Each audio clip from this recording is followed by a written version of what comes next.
Hi everyone, welcome back or welcome for the first time. Good afternoon, good evening, depending on where you are. It's great to see you back. We are back with round 5 commentary for the 27th Space Coast Open Chess Festival that takes place in Melbourne, Florida. We've had some exciting games the past 2 days. Well, yeah, we've seen round 2, 3, and 4, and round 5 has just started about 10-15 minutes ago, and I'm super excited to discuss the games with you. If you are new here, don't forget to follow. And without further ado, let us get started with the games. So in the previous round, you guys might remember that I've almost had a heartache, considering that in this specific, and we're gonna go on it because I gotta show it.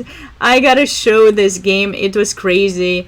Earlier in the game, somewhere around here, Black was totally winning. Was able to outplay his opponent from a very what I like to say, like a pretty equal end game. He was able to outplay his opponent, who has chosen a wrong defense with the bishop on the king side and king on the queen side, protecting the two weaknesses that the white had over here. And instead of just going for my plan, which I have shown in the previous commentary on a number of occasions, h5, h4, h3, forcing white to either go for g3 or take there or play h3 earlier, if that was the case.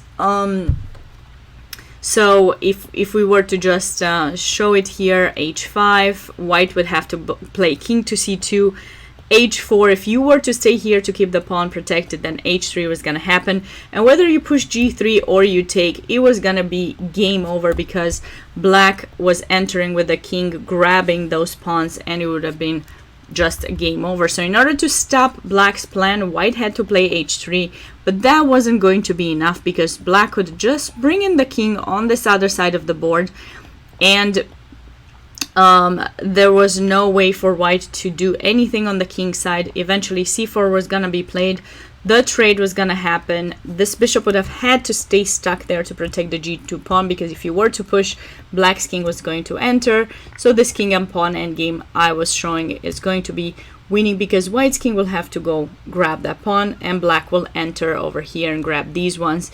And if white should so believe that g3 is gonna save him, he was going to fail to this beautiful g4 idea. So anyways, that was the thing. That was something we've been talking about all along, and I have to repoint it out to you guys. If you ever deal with such positions, make sure you're considering progress, the best way to progress. Black unfortunately missed this opportunity and went king e5, giving white the option to just play g3, bring the bishop to e2, and it would have created a fortress. And it was in fact a fortress, just that white messed up again a little bit later. And in this position, Black was finally gave up. He was like, okay, I don't really have a way to improve the position anymore.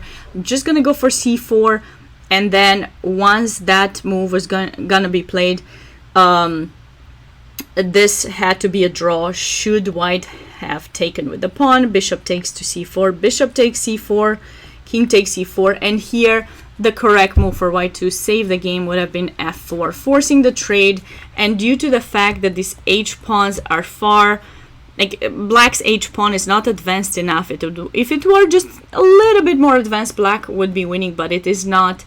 And even if he manages to play h5, this position by one tempo, white is able to make a draw. We've discussed this, I've shown it at least 2 times, but here it is once again. White would have been able to save himself, but instead of that, white made the blunder of his life, really. I mean, at least of this game for sure, and hopefully he can come back in his last round. He played bishop takes c4, which unfortunately for him, after b takes c4, does not force Black to recapture. Black has this very awesome move And if you're watching this video later, you can definitely pause it and try to find it yourself. But that specific move was g4, a very awesome move that blockades completely white's pawn structure on the king side, allowing black to just win this game. There are no breaks, nothing. And if you go king b3, there's king c5, mind squares. Black is winning that pawn and winning the game. So white found himself in a situation of needing to resign. So this was definitely, I was gonna say Timur's game was the game of the day, but this was definitely one full of heartache. I really hope you guys enjoyed that video and that stream. But now let us go back to round number 5 and check out the games that are taking place. Last round is being played right now. And I should be able to have the updating pairings. Let me see if I have the chance to do that right now. Okay, no, we do not have the updating standings and pairings. Okay, that's fine. That is fine. No worries. No worries. We will see them. We will just check them here and we'll just check the players' ratings. And by the way, welcome everyone. Sorry, I really wanted to make that video stand out. I might be cutting it later and posting it. Welcome, Miss and Mass. I hope you're having a wonderful evening. Hope everything is going well for you. Welcome on Lucky Games and Nix to Quick. Yes, Timur Garev is playing in this tournament. He's currently on 4-0 and he's playing against Junior Levia Rivera, who's made a beautiful attacking game yesterday and has been super lucky to win the previous round. So he's played a really long game. We'll see if he will have the nerve to take down the one and only Timur Garev. We'll be talking about the game, and Timur is the only one with 4 out of 4, and I believe Junior is the only one with 3.5, but for some reason I don't have the updated standings, so I should send out an email or a message and find out what is going on with that. I'm doing alright, Miss and Mass. I'm doing alright. Just doing commentary for this awesome event that takes place in Florida. I hope you're doing well as well. You're doing fine yourself. Let's check out this game. So Junior started with c4. All right. So he didn't want to take, worry too much about Timur's preparation. I guess Junior did play c4 yesterday too, if we remember correctly. So we have a symmetrical English so far, and then in this position, knight f3. Okay. e3 is some other option that white can consider, but you have to be careful because of the move order the black played. It is possible the black may be able to give up the bishop for that knight and then try to set up his position like a bunch of pawns on dark squares. I'm not sure if this is the best. Sorry, I say dark squares. I meant f5 has to be played here. This is an option that you can try, but I think I've seen white just going ballistic here with h4, h5, opening up and things. So I do not know. White usually does this thing. So with black, you definitely, after e3, you should not be playing e6. But anyways, knight f3 was played. In this situation, it's not such a great idea to take d6, castle, e5. All right, so black has chosen a Botvinnik system setup with the pawns like this, and since he did not develop the knight in f6, he's possibly gonna put it in e7. I believe he's put it in e7. That's the best location for the knight when you're setting up your pawns like this, because typically you want the bishop to be kind of opened. I know it's weird when I say that because obviously there's a pawn in e5, but the knight is gonna go to e7, support the push of the pawn, and then maybe attacks on the king. So white went for d3, and I'm anticipating ideas of this knight coming in towards the outpost. These are very typical ideas for those of you who are playing against the Botvinnik system. You should be familiar with them.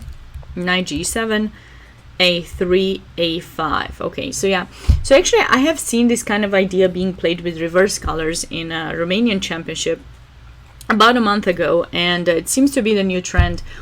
ideally with black, you wouldn't want to make this move because you are creating way too many holes in your position, but you are indeed stopping white's active play with b4, at least for the time being. So it might not be that bad of an idea to do that. All right, so let's move on. Let us move on and see how things are going on over here. Rook b1.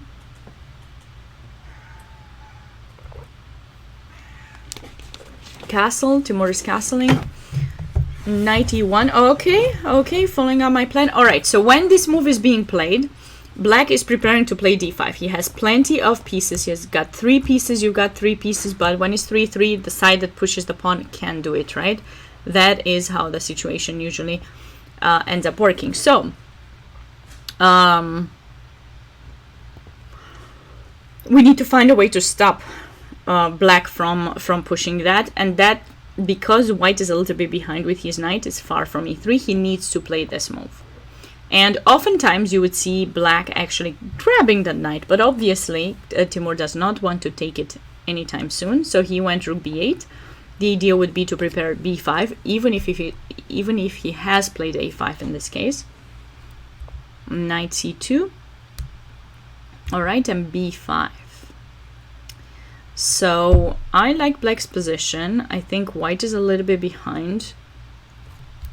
Bishop d2, b4. b4 now. I'm not sure if that is the move I would recommend for black to play in this position. Taking is another option.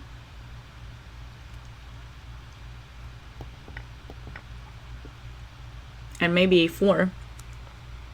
But of course you have to be a little bit careful about pushing that pawn too much and maybe allowing some pressure on it. But you're also stabilizing the position on the queen side, that pawn in b2. That is certainly something interesting that you are doing, to be kept in mind. Anyways, Timur chose b4. What? It says 1-0. I think that's wrong. There's no way. Maybe they agreed on a draw. Bishop Stars! Hey, how are you doing? b4. I think they agreed on a draw. White has blockaded the position. And I don't know, suddenly it shows 1-0. So black is having a good position over here, getting ready for some attacks.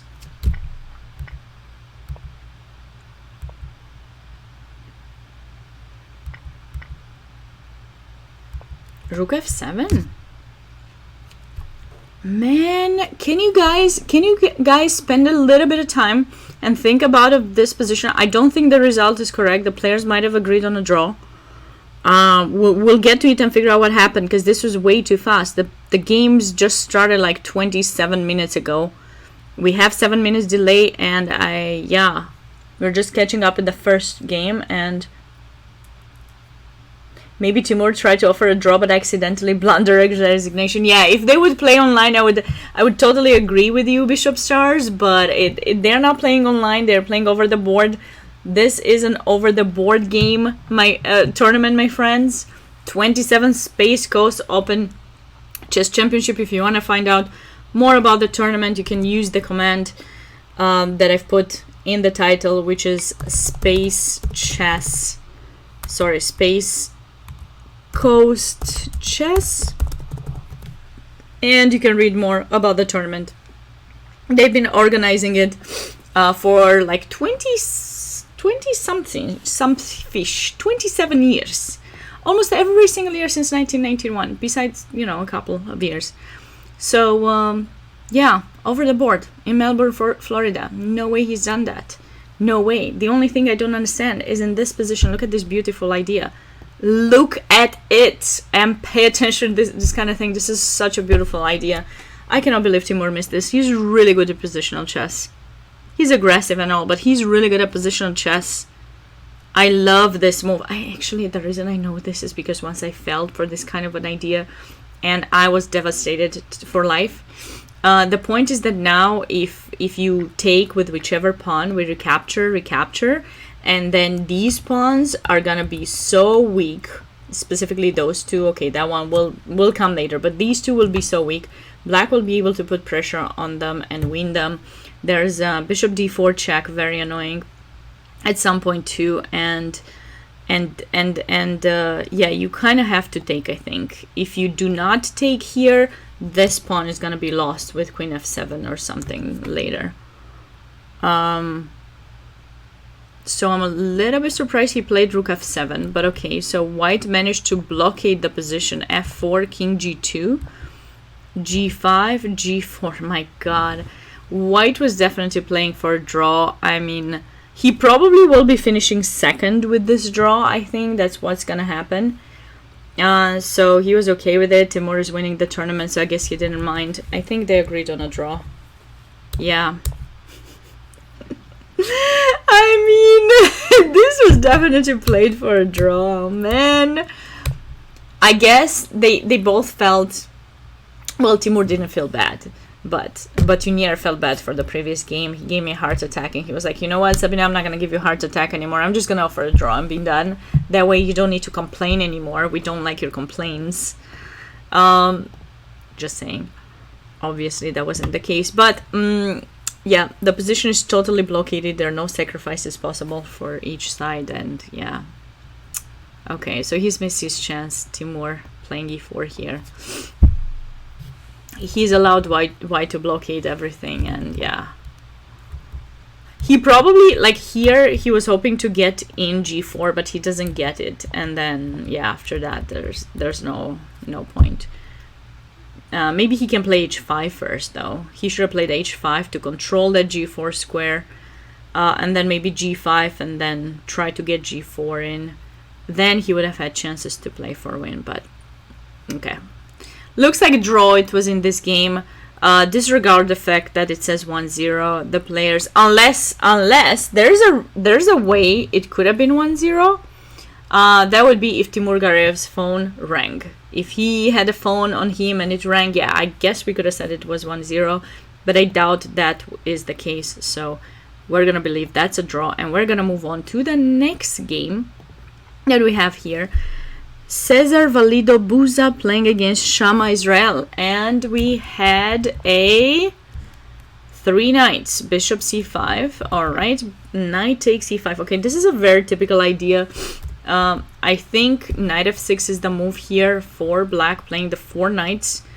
Maybe we'll see d4, maybe we'll see bishop b5. Bishop b5 being the main line here. I've taught this a couple of times to my students, so this little bit of things I know, but bishop c5 is not really an ideal move, and I totally dig white's move, knight takes e5.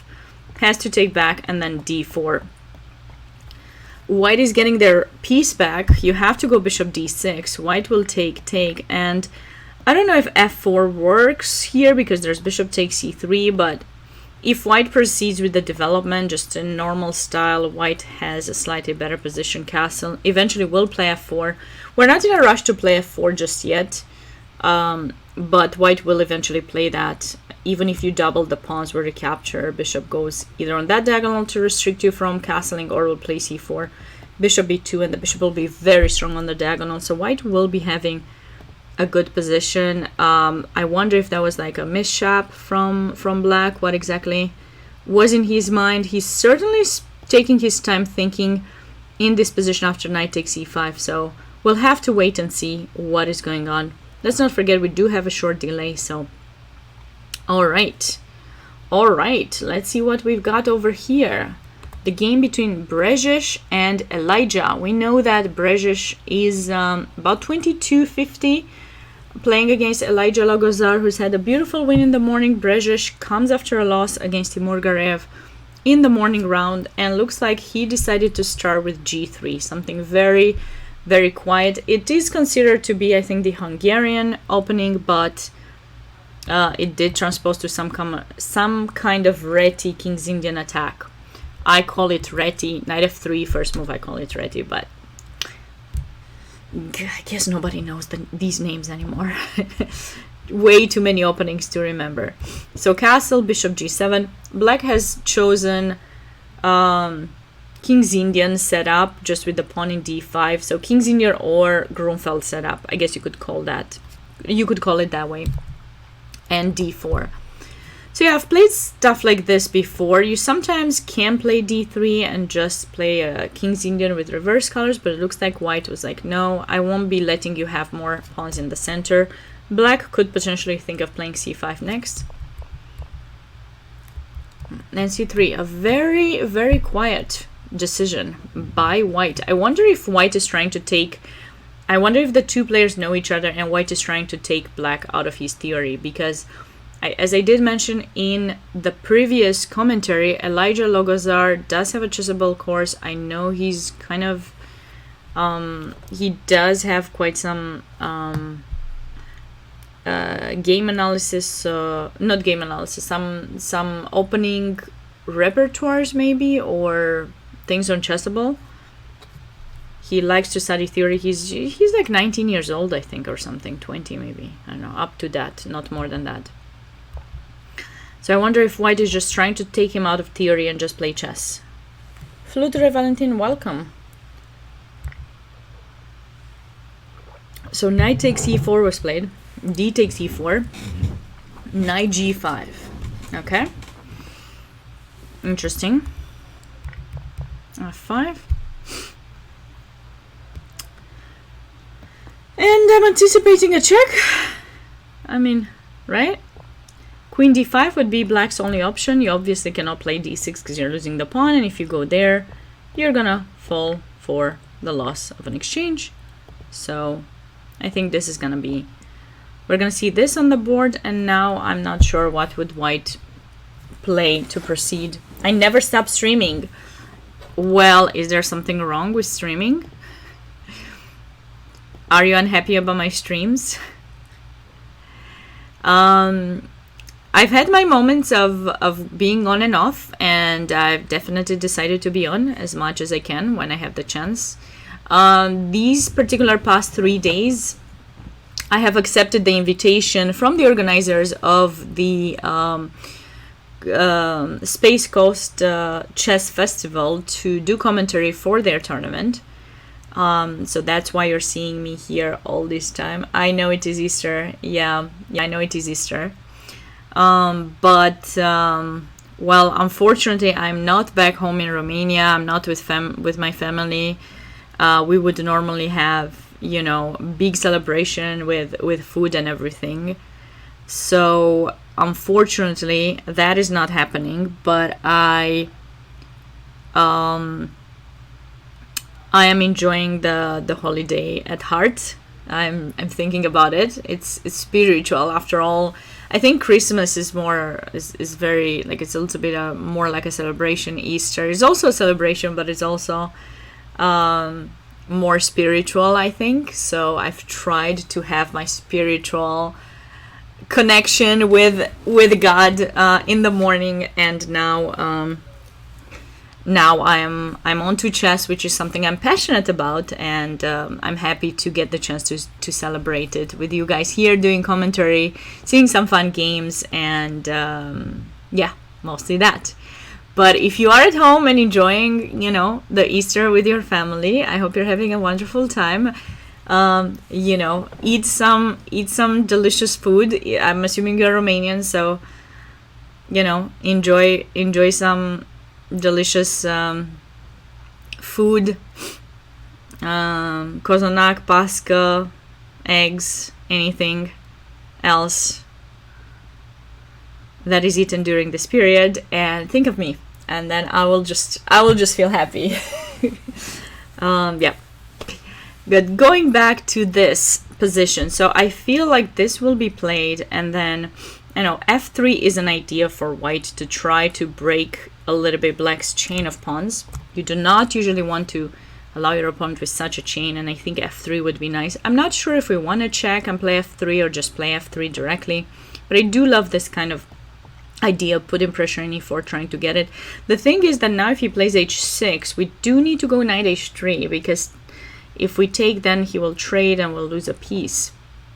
So we have to go knight h3, which is not too bad, because the knight does come to put on some pressure over there. Great, Flutter Valentin. Great, that's awesome. And if you do take, sorry. So I cannot do that. That's what I said. This would be a blunder because black trades the queens and then grabs the knight. So that is the reason why in this position we need to go back. But there's nothing wrong with that because now we still have the pressure. If he ever chooses to take, we take back and the pressure is still there. Taking here, I think, only helps white. We will recapture like this and black will remain with that backwards pawn. This is a nice outpost like that, maybe knight f4. This would be a good position for white. We'll have to come back to this game and see what is going on, what's happening, but that's certainly something that we need to look at. Let's go on to the next game. So Alex against Melgos. All right, so Melgos was the one that messed up the previous round. Hopefully he can come back in this game. We've had a Sicilian. Okay, close variation in the Sicilian. Knight f6, bishop g2, d5. Sicilian / French, right? It started as a Sicilian, and black has chosen a setup that's for closed French with d3. Knight b d2, and then he took. Okay, so black has two kinds of setup in this situation. I mean, he did play knight f6, so if he had played d5 first and then knight move, it could have been two setups. Now there's just one. So he could have placed his knight in e7, bishop in d6, and then if needed to stop e5, black would have played f6. But having the knight there, typically people go bishop e7 in these situations, and after castle, they castle as well, and then you would see b6, b5 being played. Black has to play on the queen side because that is the side of the board where he has more space. It's a very famous, typical idea for black in the French. However, it seems that black did not choose this more typical and more played variation. Instead, he went for d takes e4.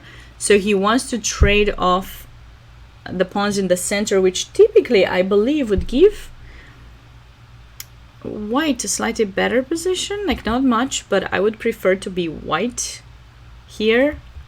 I don't think it's good to trade here too soon. That is my opinion. I mean, I prefer white after the trade. I've played this myself with I play this with both colors, and personally I don't like to take if I'm black, and of course, like I said, I played it with white as well. I like to play the Reti at times. If you guys didn't see, I will have to post on my YouTube channel as well how I beat Goryachkina in the last Title Tuesday. Beautiful game that I definitely need to find a way to edit somewhere so that you guys can see. But it was this kind of setup. Black did have the bishop in g4, and it was a completely different thing. But yeah, Morfinsky, you missed that. It happened on Tuesday, on Title Tuesday. I decided that once every Tuesday, whenever, like, you know, whenever there's a Title Tuesday, I'll try to play one of them if I get the chance. I usually cannot play the morning one because I'm teaching around that time, but I'm trying to play the afternoon one. It's tough, but you know, I have taken a couple of scalps. That's what I can say. Over all these past weeks that I played. Lichess is, however, the place that I love to be on mostly. So, but yeah, I need to work on my YouTube. So anyways, going back to this, I prefer for black to hold on the tension in the center. But it looks like he decided to make up his mind about it and go for e5. Probably thinking that white has already committed to putting the knight in d2. It's now going to c3 to come towards d5, so he can afford to do this, keep this bishop locked and such. But I mean, that square is an outpost. Let's see. Queen c7, c3. c3 is typical. So white compared to black, everything is symmetrical somewhat besides these two pawns. So the fact that that pawn is in c5 gives up this outpost, whereas white does not give up that outpost and keeps the knight in c6 restricted. However, if black does end up being the first one coming on the d file, this d3 square will be utilized. My best win. What's my best win? You mean in a classical game? Or against any strong player? Classical game. Let's think what would be my best win in a classical game. Probably some grandmaster that I beat. I don't know who would be the highest grandmaster that I beat. I beat quite a few grandmasters. But I don't know who I would put first. I've had some nice games against Irina Crush that I would consider, pretty great games. I don't know if I can just pick one. Yeah, I think e5. It seems like you want to play that e5 move because it gives you more space in one way, but on another way you are kind of messing up your position. So I personally wouldn't be the biggest fan of going for that. So bishop e7, rook e1, h6, and then knight c4. So white is coming to put on some pressure. a4 needs to be played to make sure no b5 is gonna happen. Bishop e6 seems natural. I don't know about b5 being able to be played right now. Let's think about it. So b5, can white take? I mean, I know it's crazy, but you know me. You know me and my crazy lines. Who doesn't love that? You need to go back. Maybe not back there. Maybe you can go here. Oh, it doesn't matter. We're gonna do that anyways, just because I want to show this line. This is kind of a gorgeous line. You gotta admit, this is a gorgeous line. I would love to be white here. Okay, black can play here. Why? Not happy that he can go there. But we still have this. I mean, whatever. Let him take. We don't care. We are still going for the attacks. Okay. Maybe that's why black did not play b5. What do you guys think? Is that a fun line or what? Because I love it. I think it's a fun line. Fine line and fine line. Oh, that sounded good. It looks fun. It looks amazing. Fun or fine? Which one of the two? We don't know. Let's check with the engine just to make sure I can still calculate. Oh my god, it feels so great. But it's not what I said. It's not what I said. I said knight takes. No, it does. It does. It does say bishop f4 too, though. It does say bishop f4, but it does say, let's see it. Yeah, Tweedle, last round. Tweedle, you gotta be here. You gotta be here. Queen h5. Oh my god, I feel so proud of seeing this line. This is gorgeous. Yeah, so that's probably the reason. Okay, we'll stop the engine now. That's the reason why black played bishop e6 in this position. So he's not weakening up the diagonal, so now the sacrifice probably will not work. So white played queen e2 to protect the knight. I'm just gonna show it just in case for you guys to see. So if you go for this line after bishop f4, it'd be amazing to trap the queen, but no, you're not trapping it. The queen does go there. It does have an exit. It's not trapped. All good. All right, Tweedle. Well, thanks so much for joining. I hope you're having a wonderful time with the baby and the grandparents of the baby, and yeah.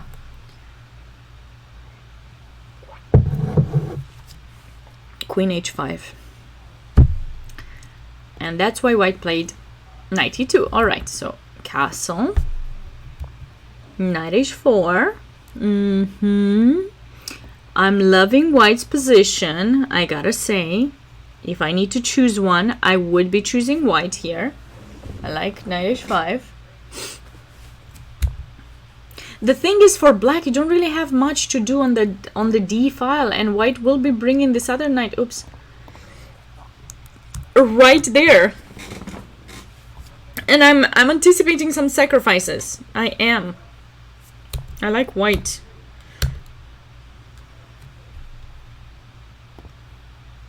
I like white here. Maybe black will be able to handle this position, but white is doing pretty well. I'm not sure if I wanted him to put that knight, though, to f5. Well, but putting this knight, it kind of helps, I guess, because he does open up the bishop. But this knight is the one that's a little bit worse placed.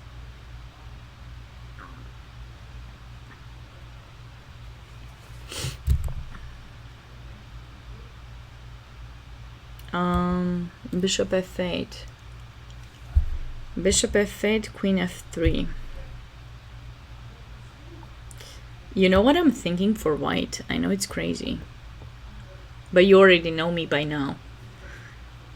So you already figured that out about me. g4, g5. I don't even know why if he needed queen f3. If queen f3 kind of traps the knight in h4, he has to be careful about that. Oh, wait, I'm silly. I do have a threat now. White does have a threat. Knight takes h6. And taking that knight in f6. Okay, he has a threat with queen f3. Okay. So he wants to do that. How is black going to handle that pressure?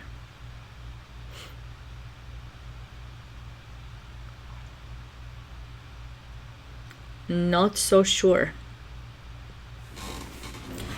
I'm not very sure here what's gonna happen, but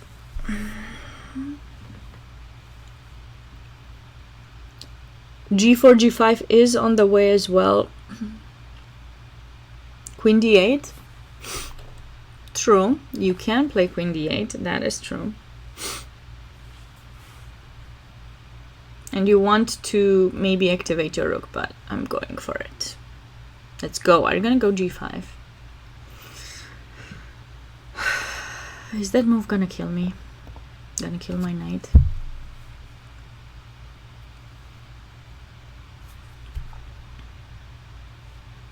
Might be.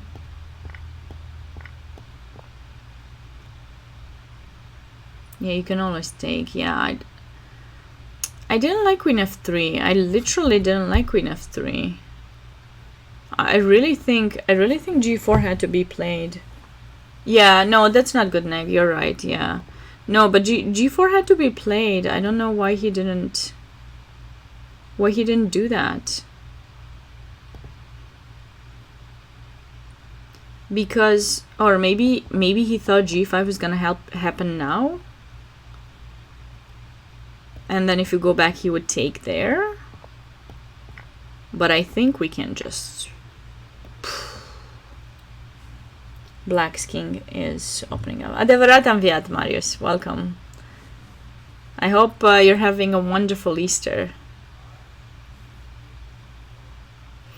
Yeah. So like it seems a little bit strange that because this knight here is also looking towards d5 and is kind of keeping everything around controlled. I'm a little bit surprised he didn't choose to put this knight. I would have liked this knight for sure. For sure. It's a much better decision for white. Yes, I agree, Marfinsky. Yeah. You bring the knight, you mobilize the h-pawn, you have ideas of knight d5, and you're not risking of losing your knight, and you're keeping the queen open so you can start pushing. I mean, in a way, this knight here is blocking the bishop, so we have to keep that under consideration. The thing is, I don't know if white went here just for the tactical idea because he saw that, you know, there's a tiny little bit of tactic and he went for it. I mean, you have to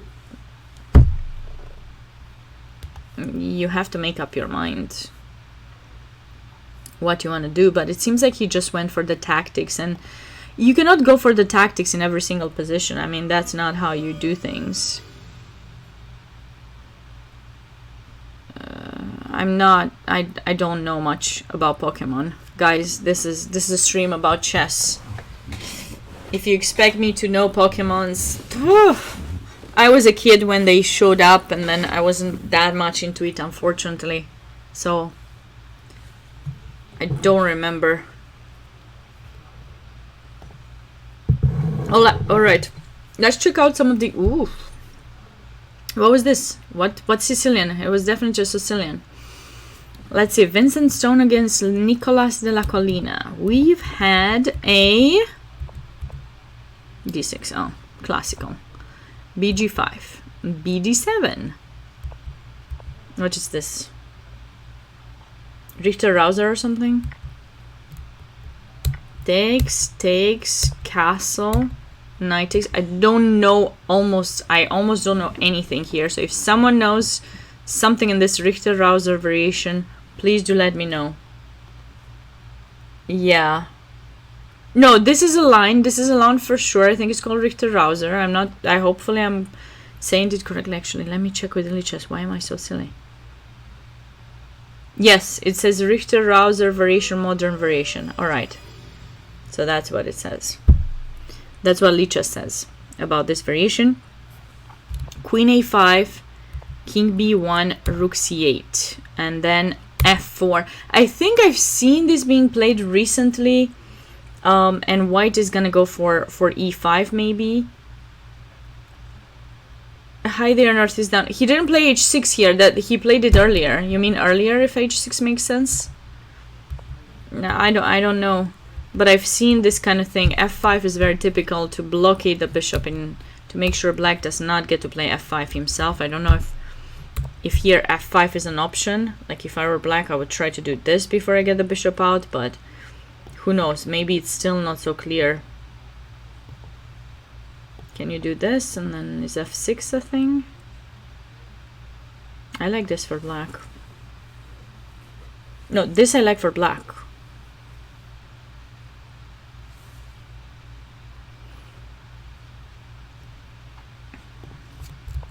Okay, so he played h5, so he's trying to get the bishop out from here. White does have that outpost and everything, but is black gonna be fine? The king is in the center and he's not worried about it because the position doesn't get to be opened fast. But I would take white here probably. I would go like bishop d3 or knight d5. And I would take white. This h6 move, I think it's not theoretical. I don't know if this is the most theoretical line. I do not know much theory in this line, so I don't want to say something silly, so I'm gonna turn on the Lichess thing and let you guys know, because I really don't know. So it looks like a lot of games have been played with rook c8, and then after castle, knight takes d4. Yeah, I imagine that move had to happen at some point for black, and I don't know, e5 or something at some point. Queen a5. Okay, queen a5, attacking the bishop. And yeah, if you choose to take it here, I think black is okay. Yeah, the fact that the pawn is not in h6 certainly can help black get the bishop on a better diagonal much faster. And then f5 is a thing as well. And then if you do not want to do things, you either go back somewhere here or play f4, probably off.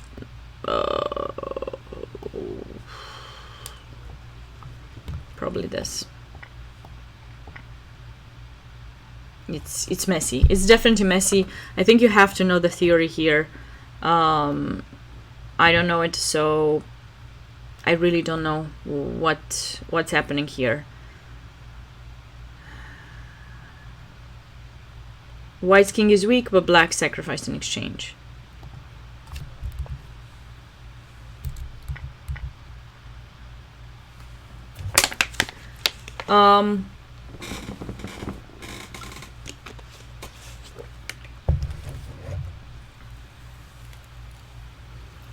I have no idea literally what is going on. I do agree with Northeast down. The pawn in h6 is probably not really very helpful for black, so rook c8 probably had to be played as Lichess, in theory.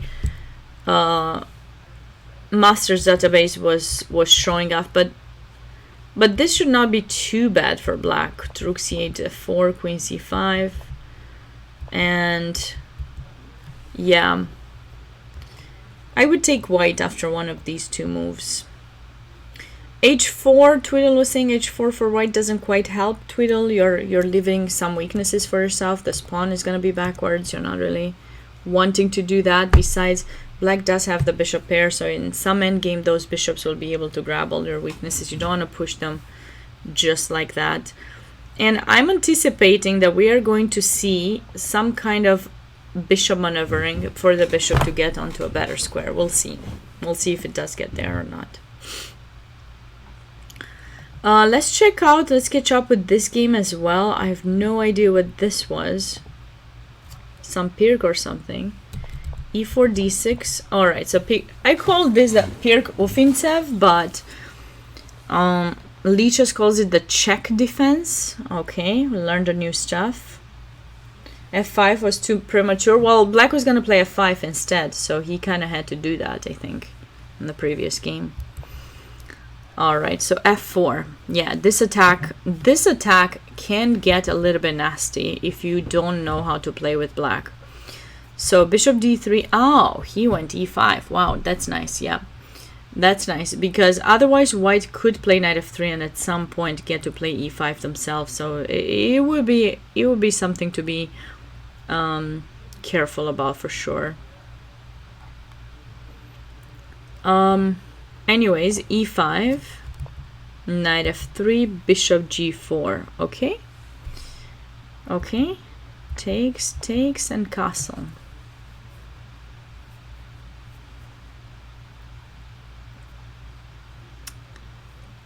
So I'm debating if I want to play F5 at some point with white or not, or if I want to take.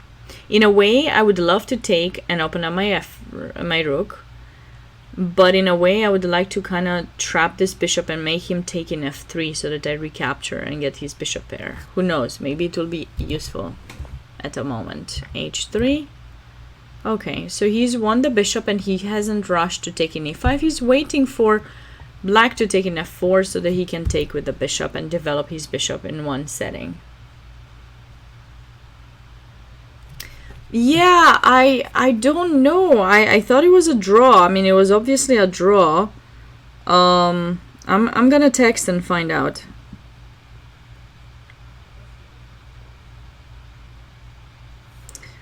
I'm gonna let you guys know.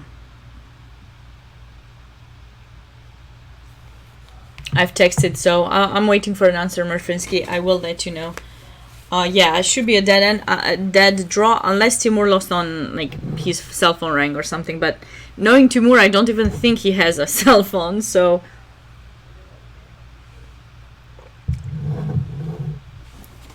Queen A5, A5. Yeah, Queen A5, E5 is a nice idea. Well, when you're playing this kind of stuff with C6, you are getting the queen out over there. So that is typically something that you often see being played, I think.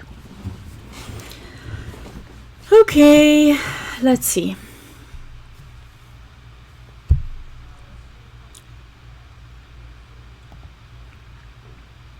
He takes F4. Bishop takes F4. We like this position for white. Knight E5. Queen E2. Yeah, obviously we are not gonna take that knight. We have the bishop pair now. We're gonna let him take if he wants to. Then we take back with the pawn, and we'll have, you know, 2 pawns in the center. White will have a slightly better position. Queen E2. Bishop D6. Knight to D1.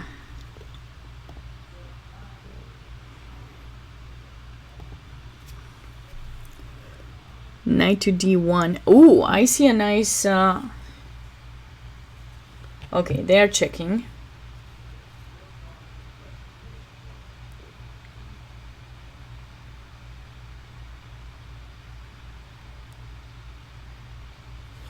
So they will let me know what is going on. We'll find out very soon with that Timur game. I don't know why it still says white won in that position, because certainly white did not win. I can promise you that. I mean, unless, like I said, something of that kind, I cannot imagine anything else why you would be losing that position with black.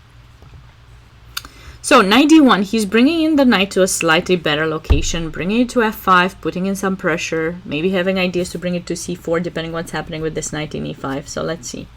Black castle, knight e3, beautiful. Bishop c5, pinning the knight, not letting... Yeah, it would be really unfortunate. It definitely would be. King h1. All right, knight, he chose to go to c4. All right, so he's trying to play against this queen. The queen has to go back home in d8 because otherwise keeping it around here would be lost eventually. And bishop g5, no, I mean,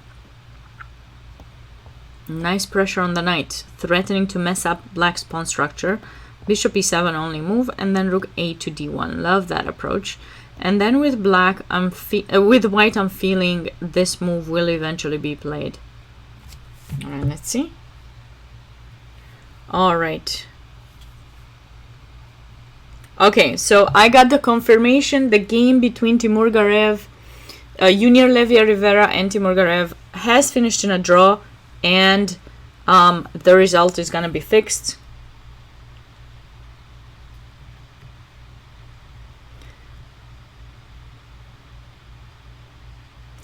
Okay, we figured that out. Confirmed.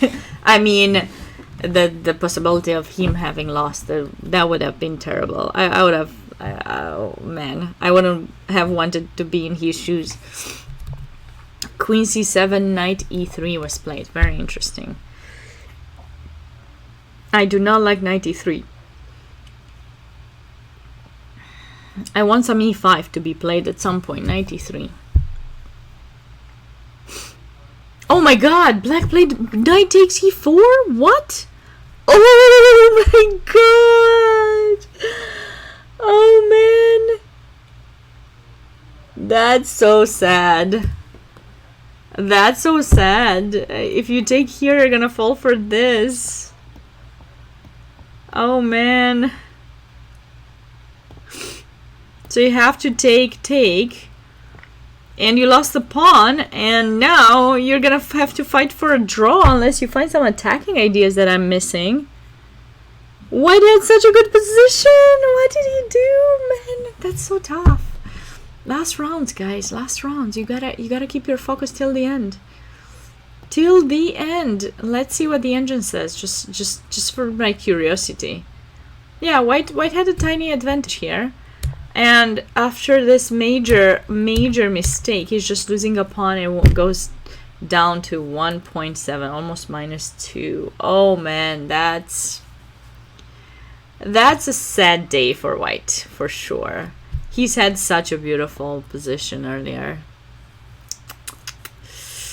Such a beautiful... I really loved all of his maneuvering and everything. Yeah, autopilot. I mean, I don't know why he rushed. You see, this is what happens at the lower level, guys. Lower levels, people just want to make moves with tempo, and they want to attack in one move. They forget that their opponents will not fall for the one move threats. You have to make more fancy. You have to come up with creative ideas. You need to be fancy. You cannot just make threats in one move. It's not working that way. I did not like that move. I really wanted the knight to go on that direction. Yeah, the engine does say knight there was fine, but knight f5 as well. So anyways, here instead of bishop g5, wow. So apparently black could have taken here immediately. This could have worked too. And the engine was saying bishop h2. And I do like the placement here, unless you're sure you get something. And then do something like that, you know. And this knight definitely didn't belong there. I mean, maybe even the engine says there. I don't know why, but no. That's not where the knight belongs. Knight belongs to attack. And you definitely need to play that. Oh, that's... nothing better than playing a move instantly and then your opponent studying the position for 10 minutes finding a masterpiece. Yeah, that's true. Yes, Timur, almost an FM. Timur made a draw.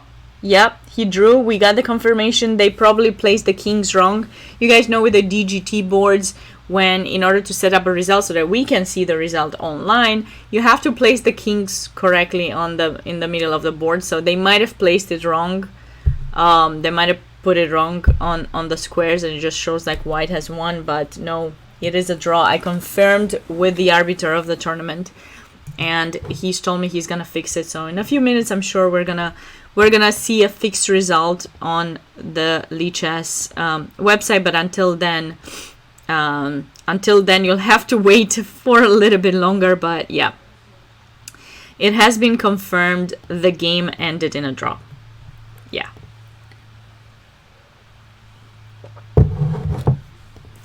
Okay. Let's go back. Let's go back to this game where black fell for this little tech. The result is gonna be fixed. Fracture is gonna be fixed. The game ended in a draw. All right. Bishop takes. All right, and oh, you mean the result was fixed? You mean the result on the thing, or if they fixed the draw? What are you saying, Fracture? Are you saying that the game was fixed, or do you mean the result online? Because if you mean the game was fixed, I don't think so. I think the players played, and then White definitely wanted to get a draw because it was good for him to get a draw. Probably he's finishing second in the tournament, and Timur has won the tournament. So by the way, congratulations to him. I think he won. I don't have the link with the standings and such updated for some reason. I don't know, it doesn't show for me. I've been refreshing it a bunch of times and it was not fixed, but it's fine. But Timur should be sole winner of this tournament. The game was fixed. No, Bishop Stars. No, the game was not fixed. I'm sure Timur wanted to win. I guess it's Timur. He doesn't care, but he played well. Well, his opponent kind of closed the position. His opponent closed the position too. It's funny you guys think that. I mean, no, it was not a fixed. But he was happy with the draw. I mean, why not? He's first. Like, you don't need.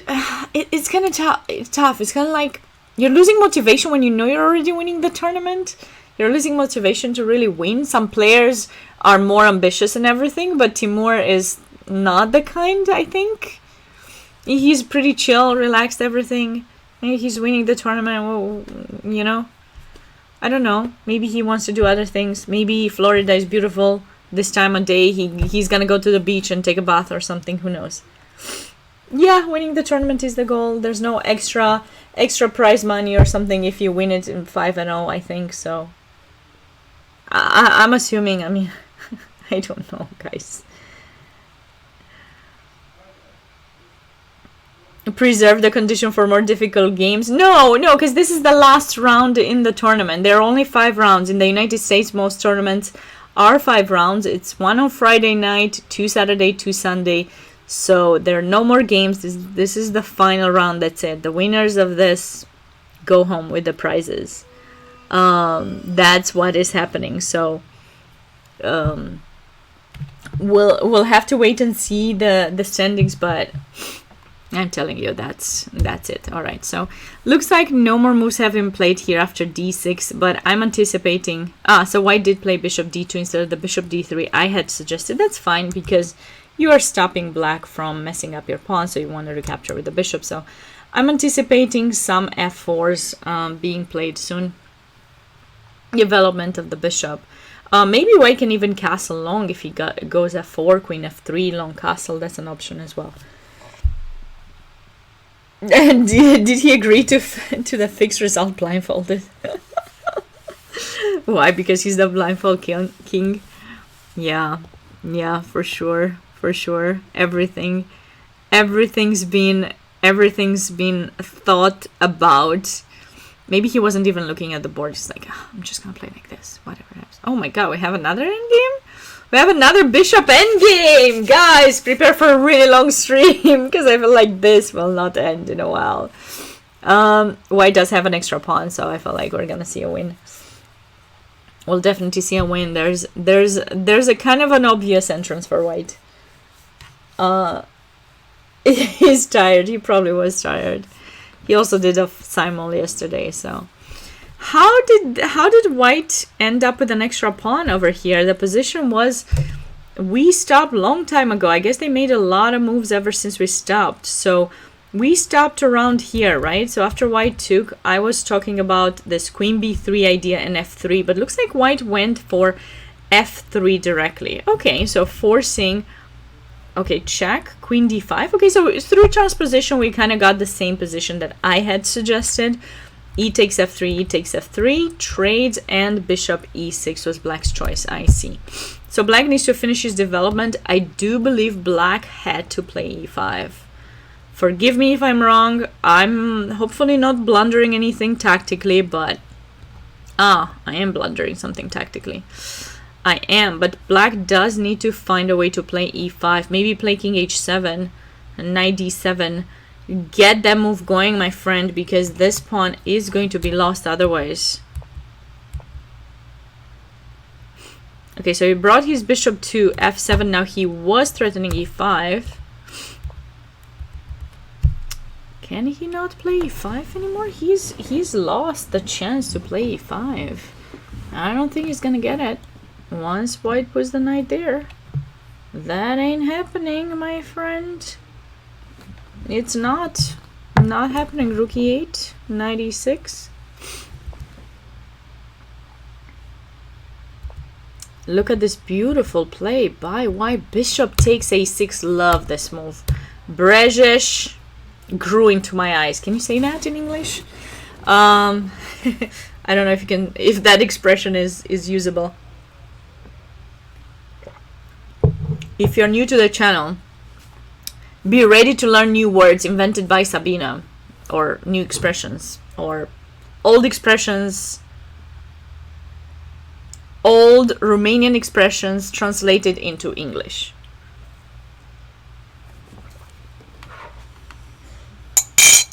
Be ready to learn that. If you don't like that kind of stuff, this is not the channel for you, but if you do like that kind of stuff and enjoy a good new expression, welcome everyone. So I love that intermediate move that he's made, because now he's messing up black's pawn structure. Should you take there, then we take, and oh my god, look at all of these weaknesses that white is gonna grab. I should have made them red. I love Lichess for so many beautiful colors.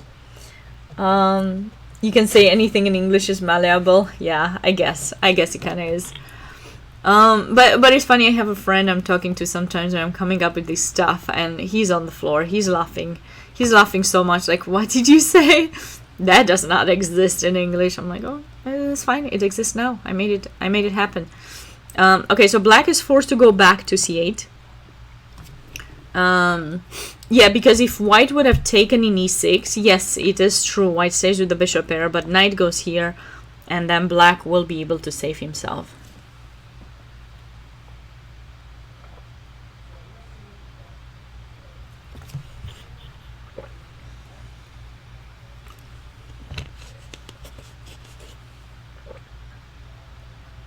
Yeah, after knight e6, yeah, knight e6 was probably not the right thing. Yeah, he should have taken. And then I guess you can play king f7. Yeah, the rook has to go back. Probably will keep it here so that we can have the opportunity to double. And I'm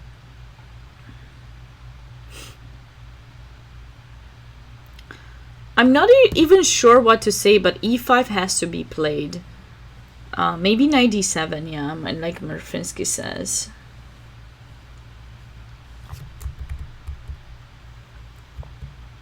You cannot take in g6 is protected. He could never take in g6 now. Maybe e5. You know what? I would just really literally, I would have gone for it. You just give up that pawn. Forget about it. Maybe play here. Or maybe give it. No, it's too many pawns to be given. But like, maybe you're better off giving up that pawn than not. This position is just, it turned out to be so tough. Like, it was fine earlier, but not fine. We will have to go back at some point and figure out where black messed up. But okay, he's finally gotten to play e5, but he's not really getting anything here. Like, now he has to stay super passive, so he chose the approach where he gives up that pawn, but I don't think he can hold on to this position. Okay, he traded everything, but no, this endgame is game over. It's like, I think this seems like an easy path for white, maybe.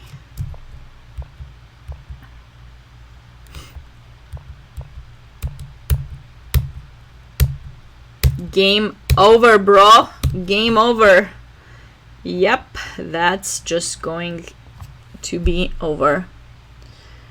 Yeah, no, he had a very tough game. Beautiful win and very fast win by Brzezic. Well done. I think he's sharing second place.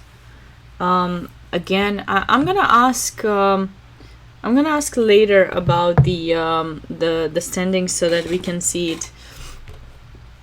I'm gonna ask for it to be updated if they can, but definitely this was a beautiful game played by Brzezic. Loved it. White pawns can be attacked, but yeah, white has placed, I mean, this is the ideal, this is like the dream position. All the pawns are on dark square, the bishop can move around and it attacks all of black's pawns, and white is simply winning. So where was the mistake that black made, you may ask? I think in the opening. I think somewhere early in the opening. So it was a very wise decision in the end. We can tell now in retrospective that Brezic's choice of not a very theoretical position worked in his favor. Yeah, so I guess 94 was the first mistake that was played. But he shouldn't be lost here. I mean, it's definitely a worse position, but he shouldn't be lost. I think later he's messed up, like... I wonder if g5 was an option for black to play maybe somewhere here. Just not to allow that and try to... Because this stops the knight from getting to f4 and also stops the bishop from putting pressure in h6, and then you can try to support that. I mean, that move had to be played, want it or not, find a way to do it. Okay, he played bishop e6, and then after bishop f7, rook e1. I mean, yeah, that knight a6 was bad. So as we were suggesting, looks like the engine has agreed with us. Bishop king f7, rook goes back to e1 or e2, knight d7, and at least e6 in the worst case. Just keep the pawns on white, bishop on dark square, and just stay okay. You're a little bit passive, but you'll survive. I think black can survive here. Where I'm seeing, I was shared. There was this link that was shared with me, and I was showing it to you guys, but they have not updated it, so I'm not sure if it was not updated. I'm gonna refresh it a little bit. Oh, it was updated. Here it is, guys. Here it is. I'm having a private link that was shared to me with me. So here is the updated standing, my friends. Very professional arrow drawing. Oh, arrows are my thing. I love arrows, and I love how with my extensions and everything on leeches, I can have all these beautifully colored arrows, and I can change them and stuff. Alright, so Timur was the only player with 4 out of 4, and he has drawn his game, so he's the winner of this event with 4.5. Well done, Timur, congratulations. Next was Junior Levia Rivera, who's drawn against Timur and has scored 4 points, and now we'll have to wait and see some of these other players who have 3 points, if they are going to win their game, to catch up with the second place. We already know Brzezic has won his game against Elijah Lagozar, so Brzezic is finishing shared second with Junior, And we'll have to check out the Caesar game against Alex Malekan. And Shama Israel is also playing. So we'll have to see those players if they can catch up with the second place as well. But right now we have 2 players on second place. And that, yeah. I will be letting you guys know. I'll be showing that standing later again. So you guys can see it. So well done, Brzezisz. Marfinski, you can congratulate him because you said you know him. And yeah, I'm kind of impressed with his play this round, not the previous one, but this round. I loved his bishop f1 here. Very sneaky idea, very beautiful, and beautiful intermediate move. And all this time, white has stopped black from pushing the e pawn, and whenever he finally pushed it, it was too late because the endgame was totally winning by white. Even the engine does say that was a blunder, and black should have chosen the passive approach, but you cannot really stay passive. It's not human to stay and do nothing. So I don't know. Probably he had to do stuff like king f7, maybe push this pawn, a5, a6, and maybe even a4, try to trade, but white can put pressure on both sides eventually, and should be able to find its way to win. All right, so we have seen this game. They made 2 more moves since we last stopped. I did suggest f4 for white. The bishop went there, and white is still thinking now, so we're expecting a development move. I would go for queen f3, very typical development idea, followed by castle, and white has a much better position. We had stopped around here, and I was not quite impressed with white's approach of putting the knight from e3 to f5. I was hoping he would put the other one. We agreed with Marfinski that would have been a much better solution for white, but instead he did go with the e3 knight. Okay, bishop f8, queen f3, knight h7. So we were considering queen d8 in this position for black, but it looks like black instead chose knight h7. Not sure if he wants to actually play knight g5, and maybe he's trying to stop g4, g5. Maybe he's just trying to, obviously, what he wants. First things first, he stopped the threat which white had after queen f3. He wanted knight takes h6 and take the knight, but that's about it. More than that, we'll have to wait and see. That is for sure. That's for sure. Knight h7. And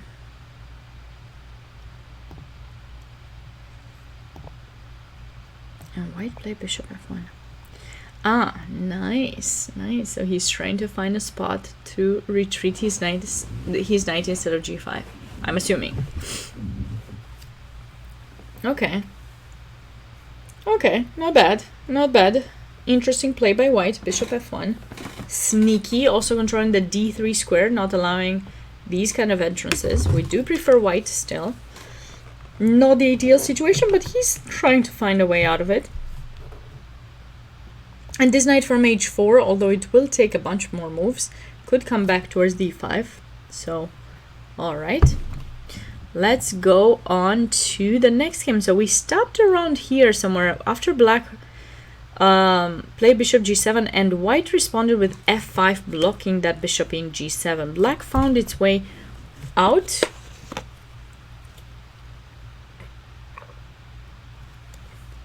Yeah, that's what I was saying, Marfinski. I agree.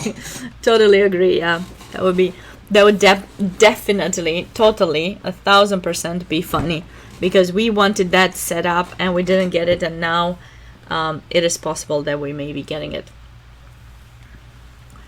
Okay, so bishop h6 is something that black wants in this position, so white went for queen e2. Interesting. He did not finish his development. I mean, bishop h6 is just one move in tempo. You move the queen then. I don't know why he chose to place his queen in front of the f1 bishop.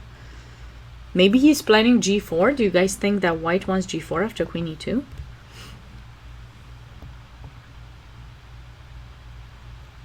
Or maybe he thinks after bishop h6 he's just going to take the pawn, so you can't play bishop h6?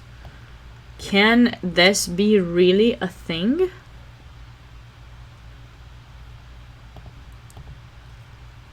Maybe it could be a thing. It could be a big thing. Okay. Cool. Cool, we got it. It's a thing. We'll call it a thing. Okay. Very interesting. So black did not go bishop h6. Black played a6, and I'm assuming he wants to start the march. Queen f3. The march is going forward. bd3. Because now after b5, black is threatening to chase the knight and then mate.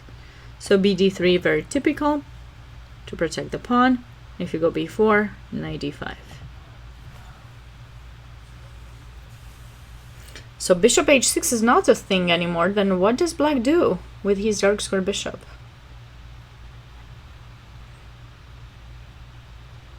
What does he do with his king? Is he gonna march on the other side, like king d8, king c7? But I don't think he's that safe over there. Maybe he's...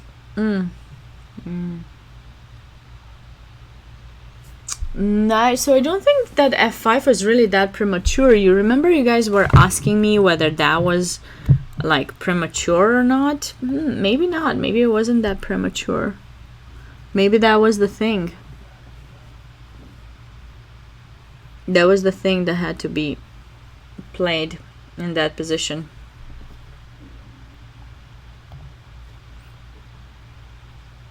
Okay, we'll have to wait for this game. I'm having trouble finding a plan for black to improve the position of his bishop in g7. No, the square e5 is certainly annoying, but black does not have a knight, so you cannot really take advantage of it. I mean, if you had some way to place a knight there, I guess it would be annoying, but it looks clever for white, yeah. And lots of trades have happened here. White is still with the pawn down. You guys may remember that we stopped this position in the moment when white kind of blundered playing knight e3, totally forgetting about this little tactic of knight e4. Going for the triple attack, you kind of have to take the knight. Bishop takes g5, and then white found himself in a position with the pawn down. So it looks like he has tried to make sense of this whole thing. Play g3 here, a little bit of a weakness still, but maybe he's trying some h-pawn push and try to build up some attack. Black traded pieces because when you do have extra material, trade is recommended. Obviously, white will try to avoid as much as possible. Now white may be thinking knight h6. Okay, so black's protected the bishop. And this is the current position that we have right now for the players.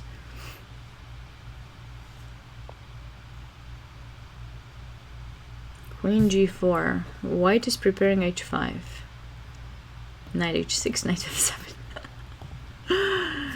Oh, I like these kind of ideas. Ches papi, ¿cómo estás? Day 5. Day 5 telling Sabina she be looking good today. All right, if you say so. If you say so. Thank you. Appreciate it. Well appreciated, the compliment.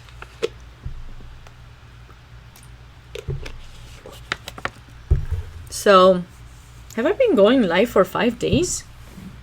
Really? I did go live on Thursday and I did go live on Friday, but did I go live on Wednesday too? Oh, North is down, so you gotta go. Well, have a good night and I hope to see you on another stream soon. Not sure when my next stream will be. I might take a day off tomorrow because Monday I might be busy with my teaching, but definitely coming in on a title Tuesday, so don't miss it. Don't miss it on Tuesday. We'll see. I might just surprise everyone and show up on Monday, but we're not done yet, so don't be leaving anywhere. Have a good night. North is down. Okay, Queen g4. How are we gonna stop that h5? You see, the only thing I don't like about white's position are these pawns being pushed so much, because the second rank got weakened. But if you cannot really find a way to take advantage of that, okay, white's gonna stay there, safe with the bishop, going back whenever it pleases, and meanwhile white is just pushing for the attack. He has to, and I like how white is not giving up, is trying to still find some ways to push the pawns, create some counterplay for himself. I mean, he has to. He's got to do that. Okay.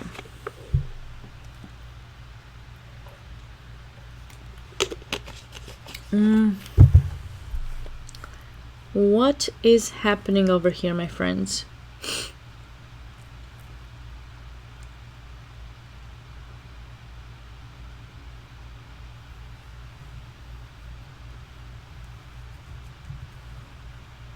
Knight h6.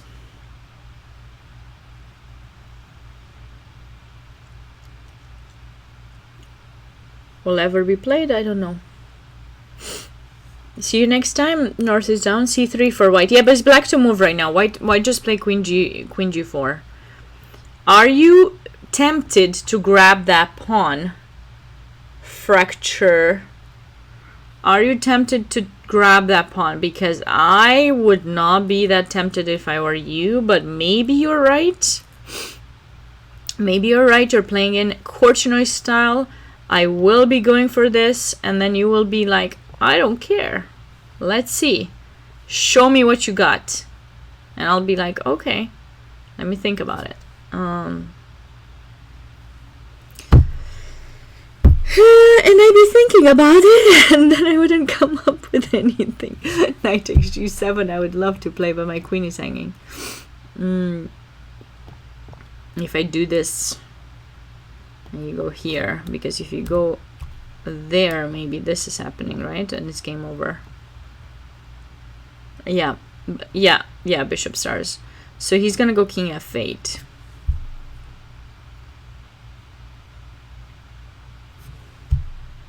And I think we're still gonna play here. How scary is this position for black on a scale of 1 to 5 or to 10? We want to take there, that's for sure.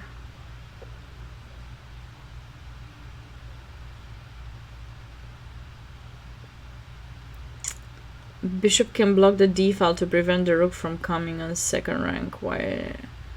Oh, well, if you go there, that knight will be able to capture you and slide. So no. 3 out of 5. We will promote the h-pawn. Who is gonna promote what? No, we're still so far away from the truth. Way too far away from the truth, my friends. I don't know. This is crazy. I'm gonna let the players think about on this one. g4. Yeah, but it's black to move right now. What is black gonna do? We just played here. We just played this. If takes, we take.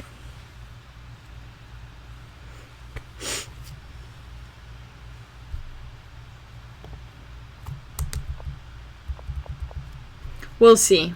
Let's go back and see. All right, queen f3, my move. Well done, Caesar. Well done. Caesar is one of those players that can make it also to 4 points if he wins this game. And then there was one more player, right? Alex Malekan against Melgos, right? Yeah, Alex was on 3 points and Melgos 2.5, because he had that tough loss earlier against Unir. Alright, so he does have some chances. I mean, he does have some chances in this position. So rook a d8 development, that's always good to make these kind of moves. Who knows, in some situations you might be able to take there, deflect the bishop from the protection of g7 and then mate him or something. Ideas like this are possible. You should never say no to those kind of ideas. Right now I would be more tempted to go g4, g5 with white if I were white in this position, but we'll have to wait and see. Ooh, and looks like black has made up his mind. So after bishop d3, we stopped in this position. e6 was played. Okay. Okay. The thing is, if I stay and do absolutely nothing in this position with white, how are you going to be able to take advantage of that move that you just made?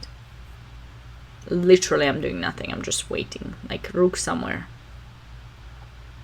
g3, h3, something. Rook f1, rook e1, something. What's your plan? King e7 and getting the rook on the other side of the board? Then I will take at some point when I'm ready.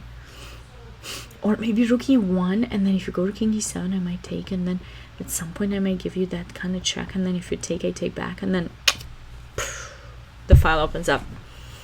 You want to take? I don't want to take with white. I mean, I don't know why he played that move. I mean, but he doesn't have what to do. I don't like the position for black. What's the engine saying? Oh yeah, it says plus 3 almost for white. Plus 3 almost for white. That's cannot be a good move. Oh wow, he took. But wait a second. Like, is this move even a good move here for white? Very typical idea now that the pawn is protected. Yeah, fracture. He just, or maybe you want to take first and then that. I don't know. e5 or take first and e5. And then knight e4, I mean, ooh. If you take like this, ooh. If you take like this, same thing. And then take and then take. And if you take like this, I don't know. This is bad. Take first? Okay, got it. Got it. Takes. I got no idea how black was thinking to capture after, maybe with the bishop.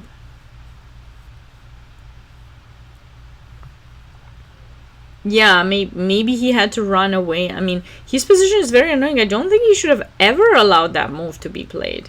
Yeah, now e5. But now, I mean, I don't know. Maybe knight here, huh? Don't you want to just go put on some pressure? I like knight here more. You cannot protect f6, you have to take, and then the file opens up and your king is in danger. That would be my approach. If you take with the pawn, still e5, and then there's bishop g6. It's bad. Nicolas might not have a good game in this one. Not very much a fan of that, I gotta tell you. 4.5 out of 5 on a scary scale, yeah. Very scary. Okay, so black did not go for the pawn. He was scared on the scary scale. I can't talk. Forgive me, but I cannot. Did he just mess up? 97 takes. The thing is, now if you take with the bishop, we have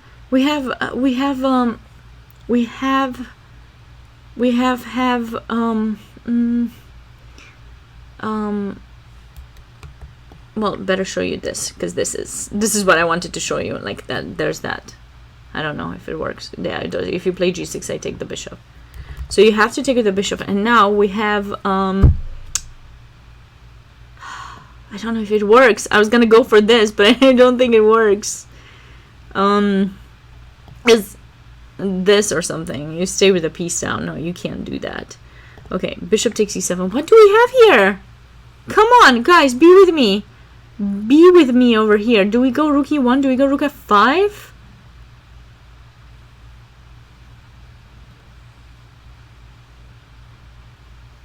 Oh, queen e4 was check?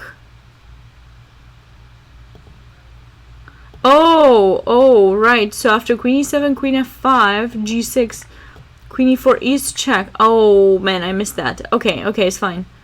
Oh, I missed that. I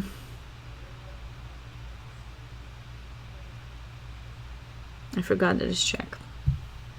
No, we can't do that. No, we cannot do that. We won't do that. Don't you worry. Don't you worry. We're coming up with something better, like much better. I don't know what, but we're coming right up.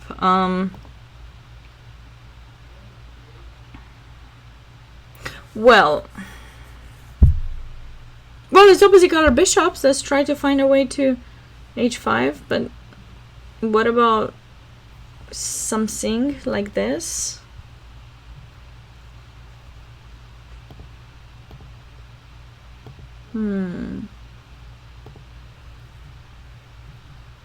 I don't know how he's gonna take. Let's come back to that game. Okay, no more moves have been played here. Okay, after bishop e3, black chose to play a6. Are we gonna see g4? I want to see g4. Come on, let's vote for g4 to be played. If they don't play it, we go ahead and make the move ourselves. Like, just go for it. Huh? What do you guys think? Is this something we should fear? Is this some fearful thing? And then that's what I'm thinking. And that.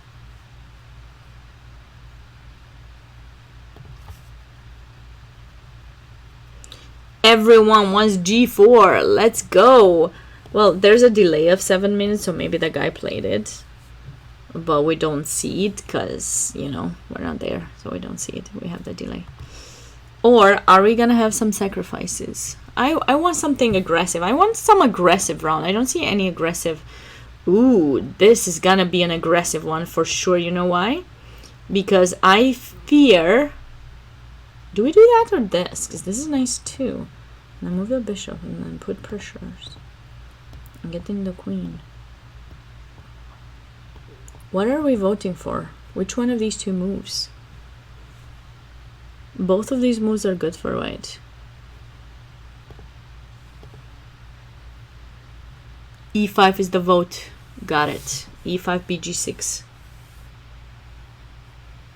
Yeah, I think I know which game you're talking about. Yeah, that's what I'm saying. That's very thematic. Yeah, you're freeing the square for your knight because you can't capture your own knight, so you're sacking the pawn, getting the knight in, and then the position of black collapses because the king is in the center and all. So that is kind of what you want to do here, but we'll see. So yeah, that was played. Okay, so he played b3. We couldn't find anything. He didn't find anything, so he just decided to go for a quiet b3. Now, if he finds a way to trade the pieces and get into an opposite color bishop endgame, he's gonna save the game. By the way, look at the time difference, though. Okay, white has played way too fast.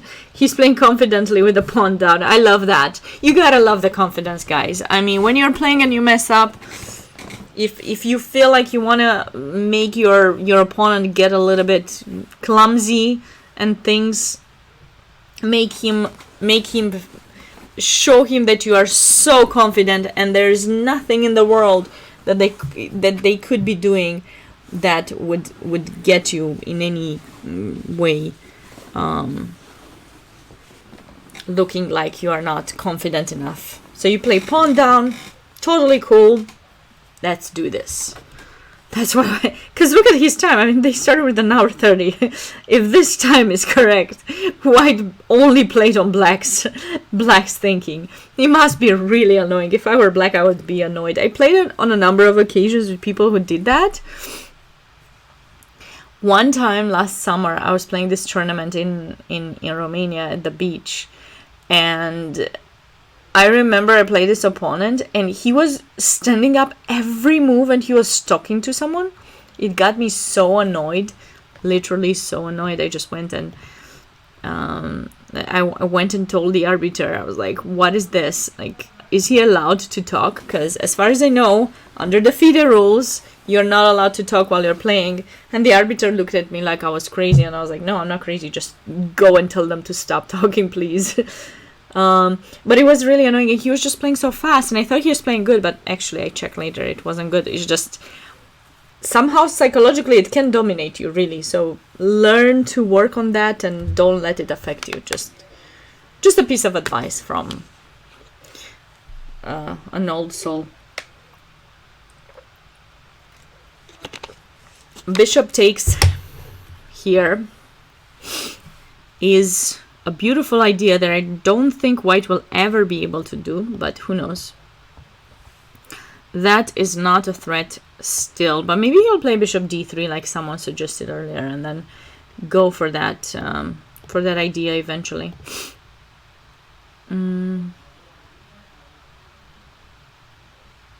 Yeah, it sounds against the rules. Yes, of course it sounds, but people don't always do what you expect them to do, and sometimes they're rude. Ooh, we got a couple more moves here. After queen f3, black check to g3. Of course, you're not gonna let black uncastle you, and then queen d3. And don't be worried with white, because the castle will happen after you play bishop e2. You will castle. So I guess now we're gonna probably see some bishop move, dark square bishop move, and then white would play bishop e2 and long castle, and I definitely love white's position. We'll also have ideas to bring in the knight in the center, and then depending on where black moves the bishop, bishop c3. Queen g3 was played. As anticipated, you guys wanted e5, but he didn't go for it for some reason. I cannot know why he didn't go for it. Queen g3 does seem kind of annoying, because you're attacking the bishop, you're threatening queen g6, you're keeping the pressure over there, and you're still keeping this e5 idea open for the future.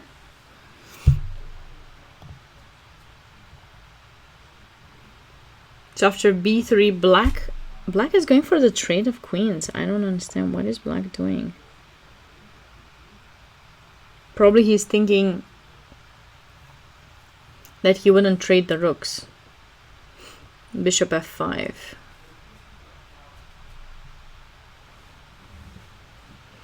White is very stubborn. He does not want to trade queens because he wants to still have his ideas on h7 and maybe h5, h6, as we've previously discussed. Your g6 will not be possible because there would be captures at some point. Obviously here it's not possible, but I'm just saying later it won't be possible. Which game shall we stay on? All of the games. Ooh, we got it. Alex Malekan went for g4, guys. We got our idea. It has happened. I feel like compelled to take a nap now. Just joking. I'm just joking, my friends. But come on, that was a good joke, right? Or not? Maybe not. Sometimes I say jokes only I understand. Nobody really does understand them. So I feel like people are just agreeing with me. Look at Murfinsky. They just agree with me. Because what else are they gonna do?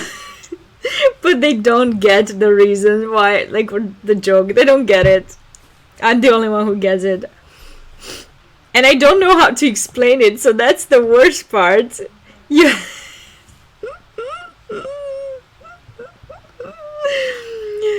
You always want to nap for what it's worth? Okay.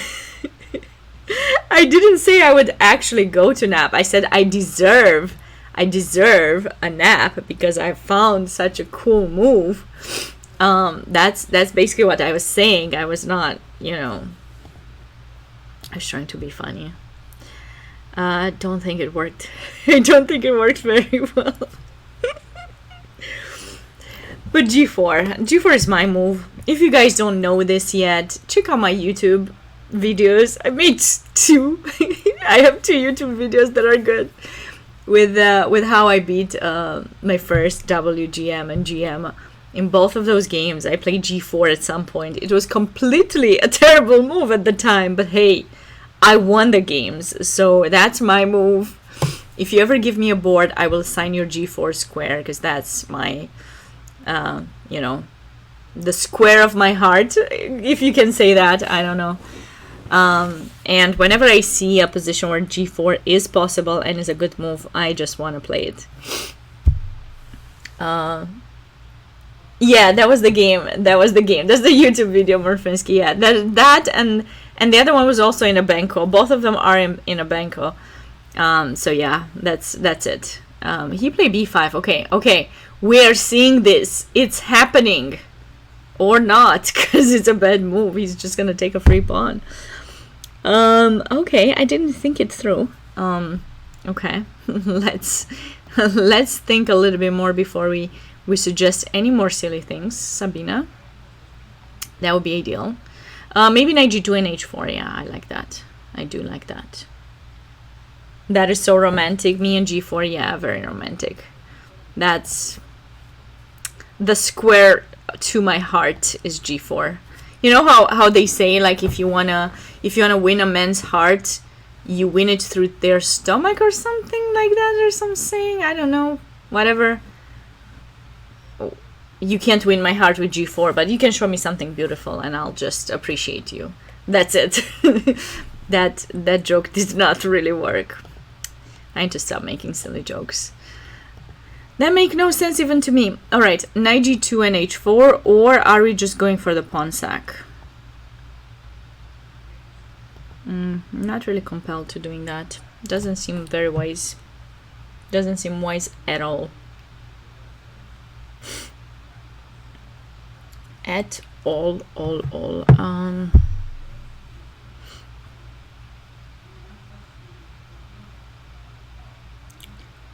don't know. But I would go knight g2 h4. I would prep it.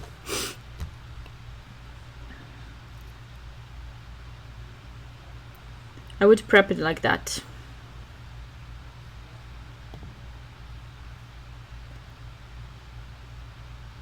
What? What did I just... Castle?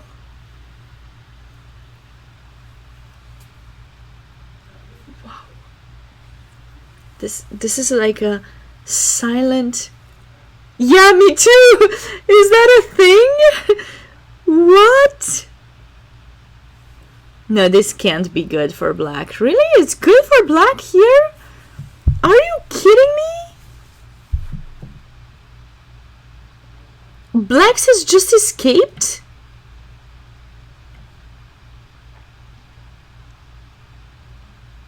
Mesmerized.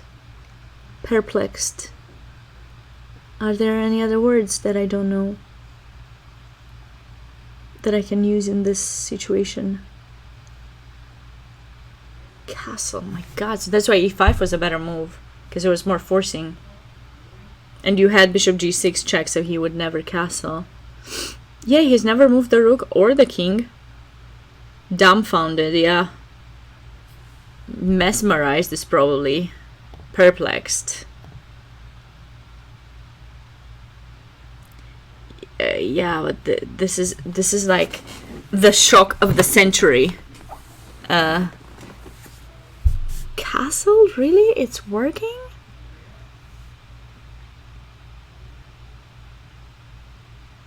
It's working, guys.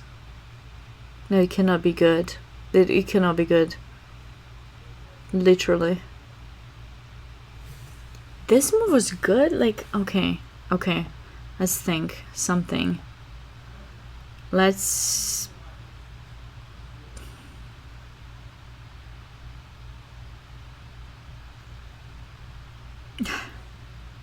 Literally, I don't know. I don't know how that move was possible.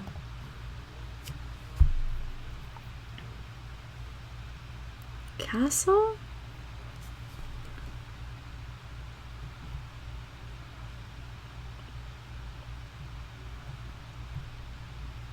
I just don't know what to say anymore, because I can't go e5. Queen takes e5. He's gonna grab it, and queen g6 is doing nothing because he will push, and he's keeping everything closed. This was some kind of like Sicilian Richter-Rauser or something. According to Lichess, it was called Richter-Rauser. It was a crazy position. Definitely white was like much better, +2 at least. And now I'm just...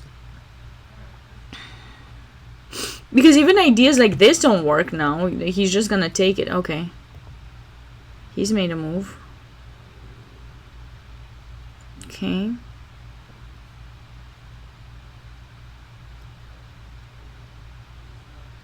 92. What about like simply queen g5? Just offer a queen trade. And then at some point he has to try to play some e5 and f5 or something like that. This was a rouser. Okay, Licha says Richter rouser. That's why I don't know if you're sure that's how it's called. It was a rouser. e5 right now. I don't think e5 right now is a thing because you're gonna keep your bishop blockaded. Yeah. Guys, I am just so shocked. I really don't know what is going on over here.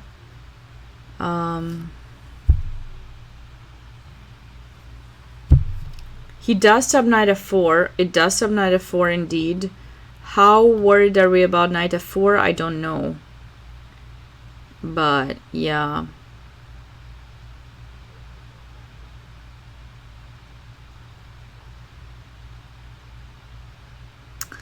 Okay, guys, I need to take a short break. I'm gonna go get more water, and I will be back. Just gonna mute the mic. I'll let you guys think about this position, see what you think black should play here, and I will be back in a couple of minutes. This is just still shocking for me, and I need to wash my face. Because get some water. I don't know. This castle has been shocking, and I cannot make up my mind. If I would miss that kind of an idea, I would not be happy. If I were to play this tournament and then miss that, I would definitely not be happy in this position. Like I don't even know. I wonder how white is feeling. I mean, it's a pity I don't get the chance to actually, talk to some of these players. Well, the king is much safer now than it was in the center because, like, a couple of moves earlier, Sanders, what happened is black played e6, right? So I thought white could go e5 here directly and then just bring in the rook and just completely kill him. But he took first, okay, and then he played queen g3. We all thought that was a good move because we didn't see a way to stop the queen coming in, but castle just saved black's position. But if white would have played e5, that would have just given white the opportunity of bishop g6. I don't think black would have castled here because obviously we take. Yeah, I know, Sanders. That's why I'm showing this again. I'm showing these ideas again so you can see, like, this was just completely unexpected what just happened here, literally. And so queen g3 was played, and looks like after 92 black did play queen e5, so he's offering a queen trade. And if you go knight f4, he might be considering to play f5 and open up the position, and suddenly white has lost a lot of his advantage, a lot of it, and it's gonna be annoying if black manages to play f5, and I don't see a way you can stop it other than trading, and then black will have the bishop pair. And if we put the engine, I'm pretty sure black has equalized at least. Yeah, it's like still some small advantage for white, but who's gonna play c3? I don't know if white is gonna play this move. I mean, it's very hard to imagine white will play. Maybe he will play it. I mean, I'm not an e4 player, so I would not consider that, but yeah, so let's just see. I really want to check. Yeah, so the trade was not okay. My e5 directly was the right approach in that position, guys. The trend is not going well, and you have to be really strong psychologically to be able to get out of this. But e5 had to be played right now, right here, apparently, because after the take, bishop takes, let's just imagine this was our idea. Knight comes in to put pressure.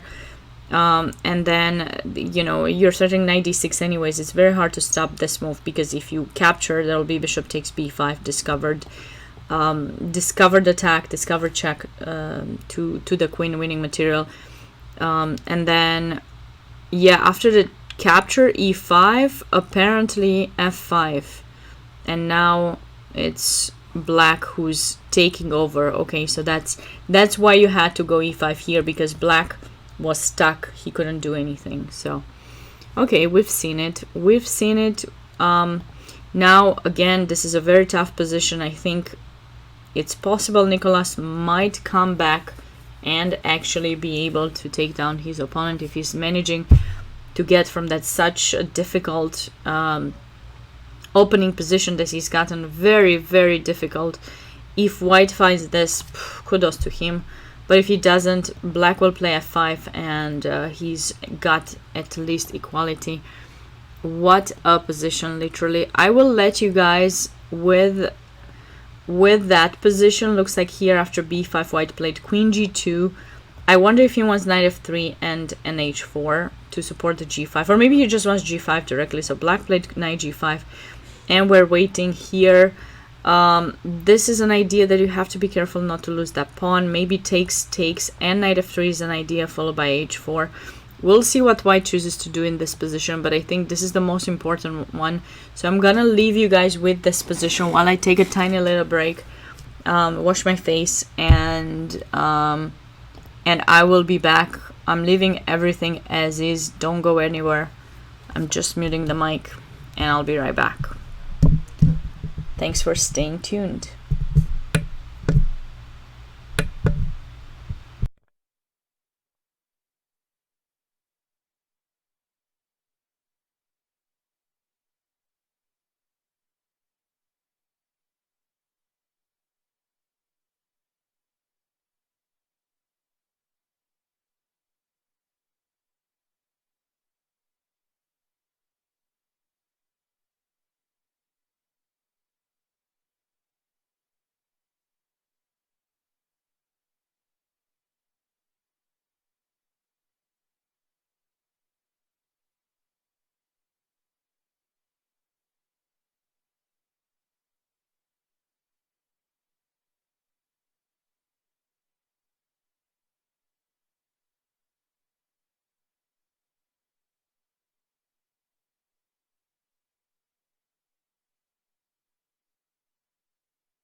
Hi guys, we are back. What did I miss? Where did I go? I disappeared. Bishop stars. I took a tiny bit of a break to wash my face because I was like, I can't deal with that position. But I can't deal with the fact that I missed castle and white played c3. Are you serious? Well done. Well done, white. Well done. Quick break. Elevator music plays. Yes, elevator music. I'm sorry, since I'm gonna be putting this video, I'm gonna try at least if I manage to put it on YouTube as well. I did not have any kind of music in the background. So that is the reason. I'm sorry about that. I wish I could put some, but YouTube doesn't quite allow any kind of things like that, I think.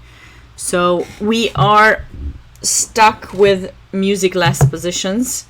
I cannot believe white played c3. I'm so proud of white. Wow. Vincent Stone. Let's check him out. What's his rating? Vincent Stone, 2064. Well done, man. Well done. Okay. Well done. Played c3. Maybe he heard me.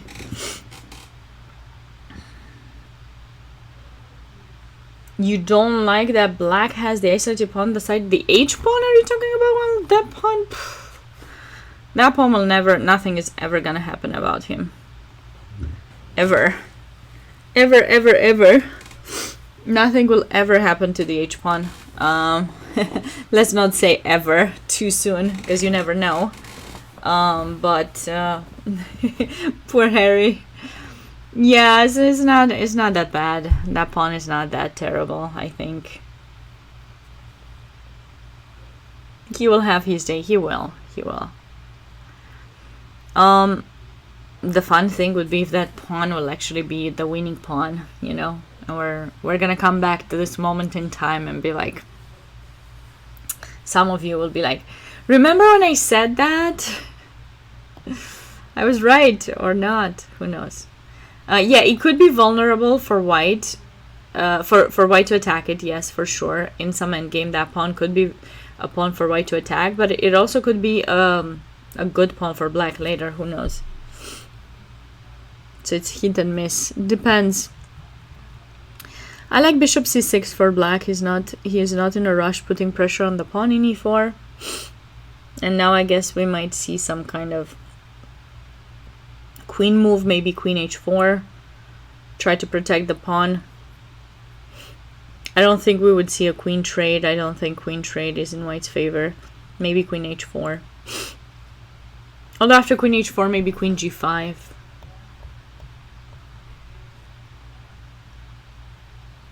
Now queen h3. It's nice for black that he's managed to blockade that e pawn so that white cannot push and kind of have some ideas, but we're trying to get that queen to drag it away from there. So the reason I like queen h4 is that it still controls the f4 square, so we can still consider ideas with knight f4 later. We'll go rook e1, one of the rooks, and then bring in the knight, or knight d4, knight c3, of course, is an option too, to get the queen away from e5. We got a few options. Let's move on and check out some of the other games while we're waiting for that one. So it looks like black has succeeded into trading the rooks and the opposite color bishops. How did that happen? We were stuck somewhere around here, I think. So black did give this check, bishop e4, queen e5. Okay, so he centralized his queen back, and now he's controlling these squares so that white cannot go for the attack. And white played rook f5. Okay, there was a little check over there in g6. Finally, black has managed to block white's bishop. That makes sense. And then bishop d3. Okay. Oh, wow. Oh, this is nice. This is very nice.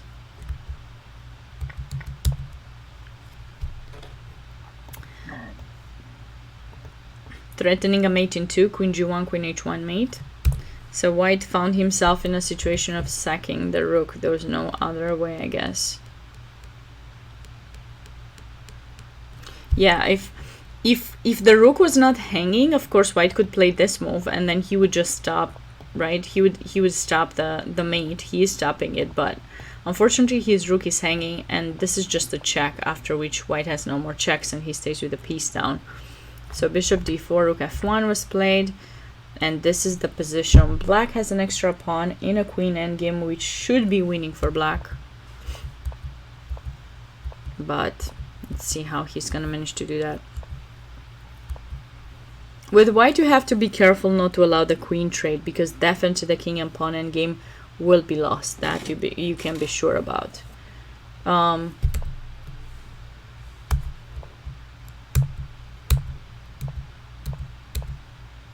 Step by step, you see how black is advancing each move one more thing?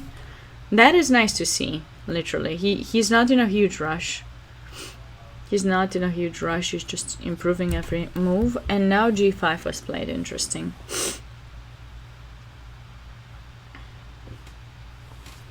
So white is trying to create some kind of potential perpetual check. Idea is that check, okay, it's nice, it controls f6. And then once we choose to move the king with white, the question is black gonna go h5 or taking g5?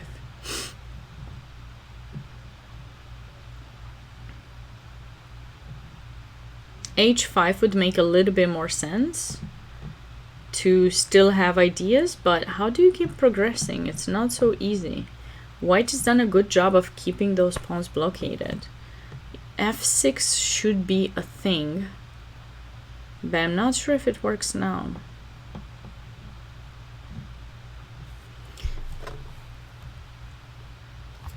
But white also doesn't have that many moves. Because if you move the queen away from here, there will be check and taking that pawn. So you cannot move it too far. You can certainly move the king, for example. You can try to just go back with your king. Somewhere, maybe here.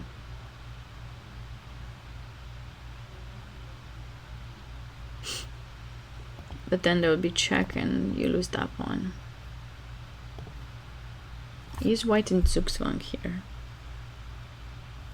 And actually I have a question. I know it's not the wisest one, but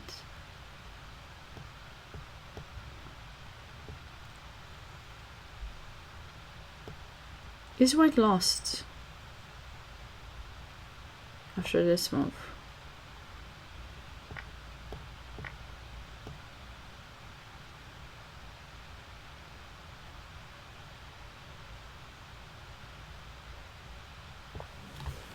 Is this lost?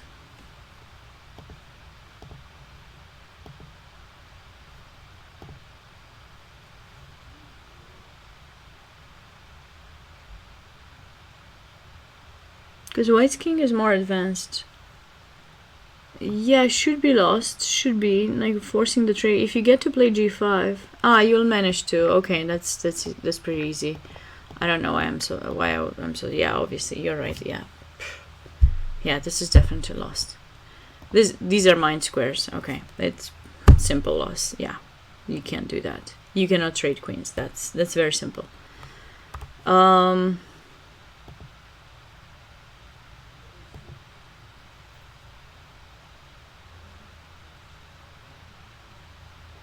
Okay, so then you just need to keep the king somewhere here, just f3, f2 somewhere, because queen f5 probably is not gonna work, I think.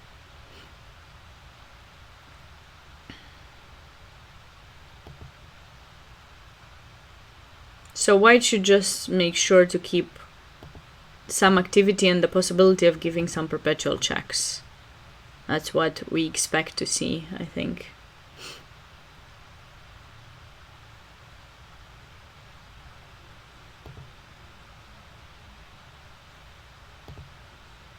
Okay. All right. Let's go back to this game. All right. So a few more moves have been played since we stopped. It looks like black has decided to give up the bishop for the knight, but this position should be really, really good for white because he's got the center, he's got the bishop pair, and he's about to castle. I don't know if that was the best move in the position, but he's uncastling black or forcing him to go g6, and after g6 I have a feeling this may happen because you don't have queen e5, so you need to go back with your queen to protect g6, and then we'll see. But white may just go back and just take the advantage of the fact that you had to go back and forth there.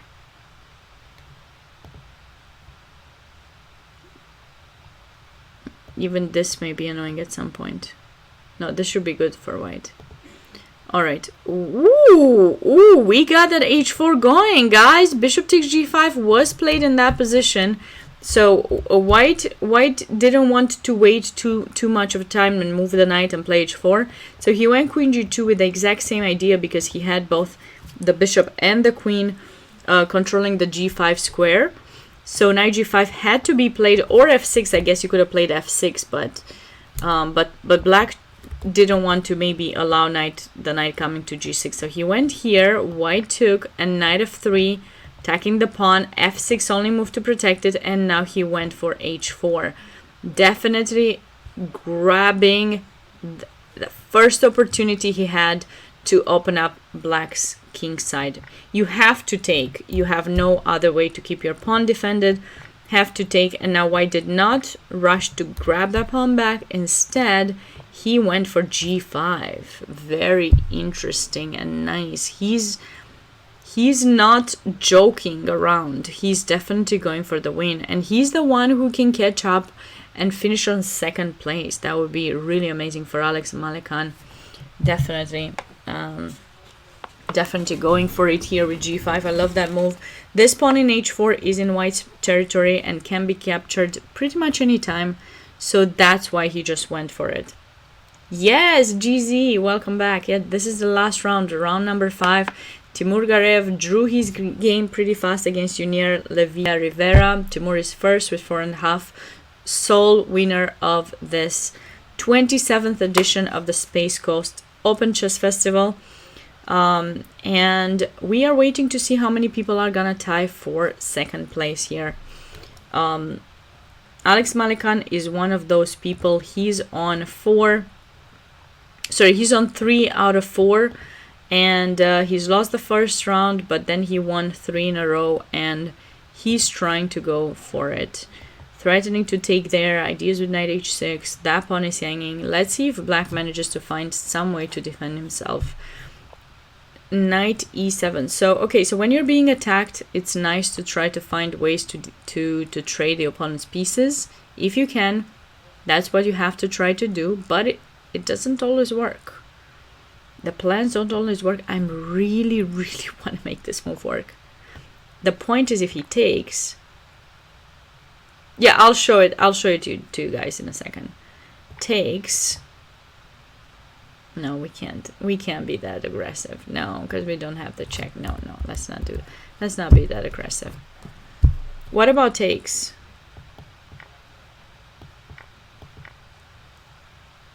I like that. Baby, I like it. Dun, dun, dun, dun, dun, dun, dun. I gotta be careful because I don't want to do that. I do not want to do that. Okay, well, why am I being so aggressive? I don't know. We can go knight h4. That's a very simple, natural. I keep telling you guys to play simple chess, but I don't do it. I'm leaving the tactical, blundering ideas to myself. I hope you guys are enjoying the fact that I do that, because who else does that? Anyways, okay, let's check out the standings. All right, so let me tell you guys how things are going. So on first place, so this is the master expert section. Timur Garev is sole winner with 4.5 points. He drew this round, we know, against Junior Levia Rivera. Drew. Junior is on 4 points. So there are a bunch of other people with 3 points all the way till 7th place, which is Shama Israel, who can catch up. But wait, okay, Cesar plays against whom? Shama, yeah. Oopsie, that's not what I wanted to show you. Cesar plays against Shama Israel, and Alex plays against Melgos, right? So he's got his chance to catch up with the leaders. Brzezic has already won his game. Do they put standings for Class A as well? Or standings at least? Yes. I have a list, so I can, I guess, tell you guys about it. I will. Alright. Anyways, there are 5 players with 3 points who are about to catch up. Then we have Nicolas de la Colina, Melgos. How many players? 1, 2, 3, 4, 5, 6. 6 players with 2.5 points. You set out this event? Oh no, why? Why? Were you worried that I was gonna do commentary on the event and you were gonna play some stuff that I was gonna comment on and you weren't sure you wanted that? It's fine, it's fine. It happens, it's fine. Alright. Yes, that's the reason. Got it, Fracture. Well, next time you want to play an event, just let me know. I will try not to do commentary so that you feel more relaxed. Alright, so Otis Wilson, you guys can see all these names. Alright, these are all of the standings. This is all the standings. 34 players, guys. 34 players are here, and no, this is the only standing that I have. Your classmate went and you couldn't due to a 30-minute event on Saturday. Oh man! Well, couldn't you get a bye almost on FM? Couldn't you get a bye in one of the rounds? That's the only standing that I have, by the way. I'm sorry. I do not have another standing. It has not been updated on the other one that I have. You could have gotten a bye. I'm sorry. Almost an FM that you didn't get the chance to play. You should have. Ooh, looks like we got a result in this game between Goran Markovic, who has played incredibly fast. He had a really good position around here and then failed to maintain the advantage by playing Bishop G5, which allowed a small tactical idea. Instead, he had to play Bishop H2, and he would have had, Goran would have had a really good position. And he played Bishop G5. Black failed to play Knight takes E4 immediately, so gave White one more chance to hold on to things. But in this position, White didn't go for E5 or taking F6 or something. He ended up playing Knight E3, allowing this thing to happen once again. And due to the triple attack over here, White had to give up a pawn, and although the game ended up being played further, and Knight E7, I was right, wasn't such a great idea for Black, but Black is still anyways quite winning here. That pawn had to be captured, as we have discussed. There was nothing that White could have done, and looks like here after, how did the game end? We stopped around here somewhere, right? Here. King F3 was played. Black played A5, Queen C7. Did he fall for some queen trade or something? Queen C7. What is he doing? Is letting Black get to G4? Oh, ouch. Ouch, forcing the queen trade, after which Black is winning with the H pawn. But looks like White ended up falling for checkmate. Even did not go. It did not go very well for him, because now after Queen F2 he went there and he fell for checkmate. He should have gone King E4 instead. But anyways, it was game over. No, this was not the hairy game, Fracture. This was not the hairy game. It would be nice when chess boards change color. When do you want... What do you mean, Adamski? What do you mean? And by the way, welcome back. Thanks for joining again today. Ooh la la. White has gotten an amazing position. So after bishop h5 check, we didn't see indeed see g6, but looks like white didn't want to go for f5, though that could have given him even more pressure on the king side. Instead, he decided to go back bishop to f3, and after knight e7, looks like he castled, of course, naturally to castle alongside. After short castle, he's just going Harry style. Hi, Adamski. Harry style, as Fracture says. But this is another game, though, so you can't take all the credit, Fracture. You cannot get all the credit for all the Harrys in this game, in this commentary. But that's definitely the right way, the right approach for white. He's castled on the right side. Are we worried about this? So that's all I'm asking. Should we be worried? No, because there's just a check, and then we go king d2. And our attack should be much faster. Okay.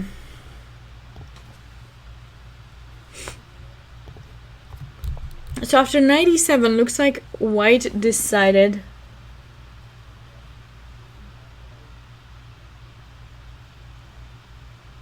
this board I'm playing slowly changed in blue-red. You mean my arrows changed? The board couldn't have changed. The board has always been purple. Ever since I picked this color, it hasn't changed. There's no change gonna happen.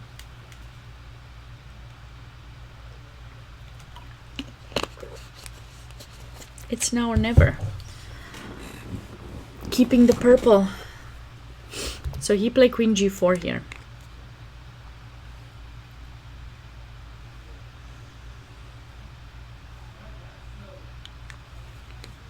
Queen g4. So he's keeping the knight in f5 protected, and he's thinking to take an f6 at some point. Oh, he's got a new idea that I almost missed by a fraction. g6. That's nice. That's pretty nice.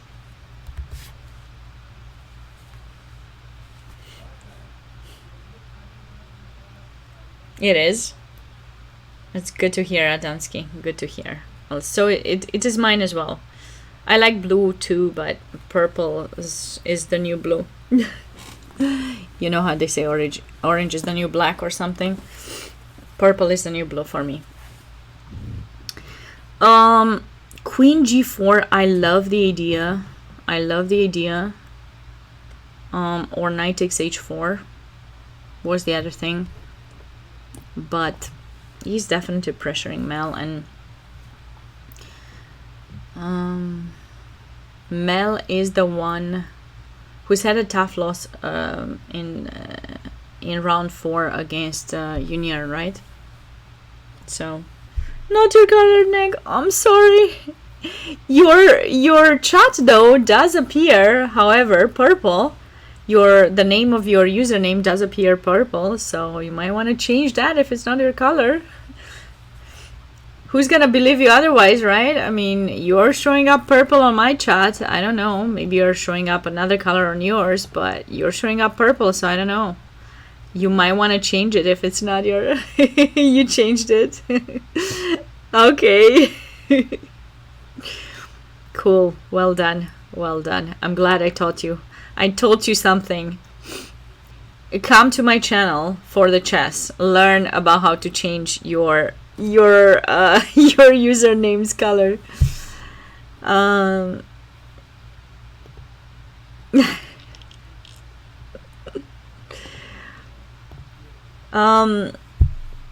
The eyes want something different. Tomorrow you have another color board. No, I've been keeping this. I've been keeping this for a while. I like this color. I do hope you guys like it too. It's not too strong, I think, this purple. Pashta Fericit, happy Easter, Cybercoder. I hope you're having a blessed day. Well, it's already night. It's not Easter anymore, depending on where you are, of course. I don't know where you are. But what is Black's plan? G6 is happening. We're gonna see G6, Queen H5, Queen H7, mate. Oh my goodness. Oh my goodness, I don't wanna be in black shoes. Oh, he's Bishop D5. Yeah, I was about to say that. But still G6. Still G6.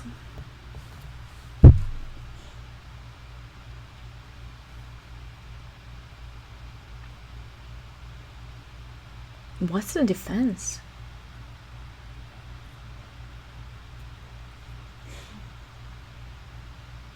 Yeah, white seems to have a strong attack. You're in Bucharest. Okay, so it's already past midnight. Is first day is second first is considered first or second day of Easter?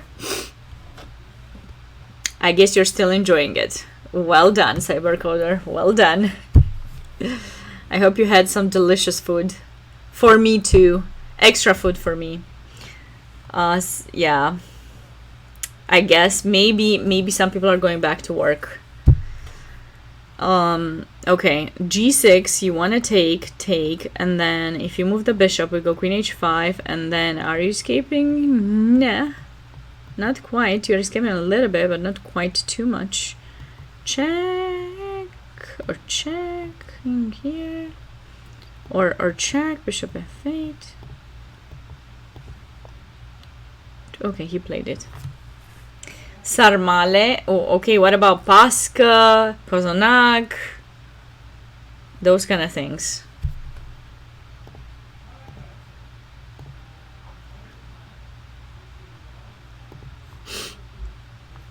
This, okay.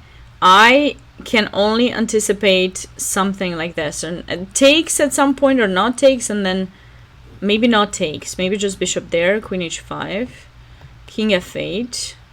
Ooh, and then after that, bishop G8. That's the only thing I can anticipate here. You like Sarmale? Who doesn't like Sarmale? Don't tell me about it. I miss Sarmale. I haven't had them in a long time. Sarmale are traditional Romanian. It's a traditional Romanian dish that you definitely need to try if you're ever gonna go to Romania.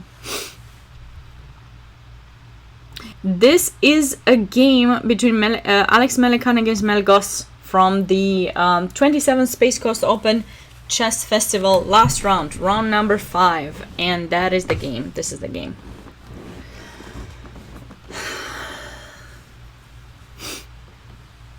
Okay, can we see something more forcing for white to just kill it here? Bishop there.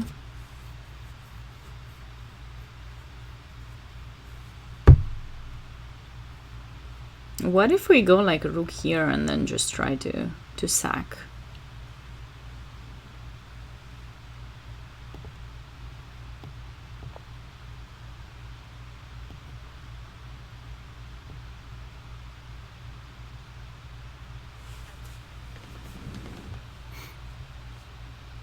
Well, you don't need to move the bishop yet because there's no threat yet. So maybe he can try to do something like this. Let's just pretend. And then we can take, or we can take as well.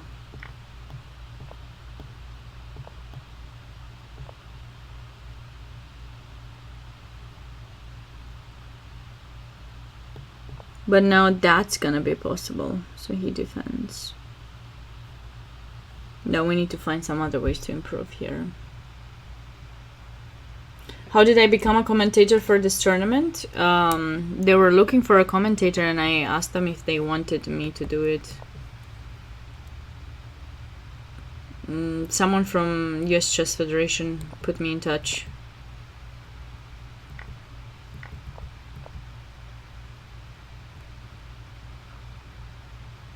Rook d4 when, Cybercoder? No, because the bishop goes back to g8, so you're not really winning that pawn yet.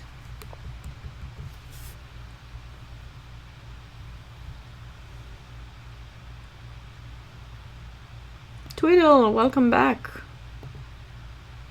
I hope you're enjoying a wonderful time with your family and your newborn. Adorable baby.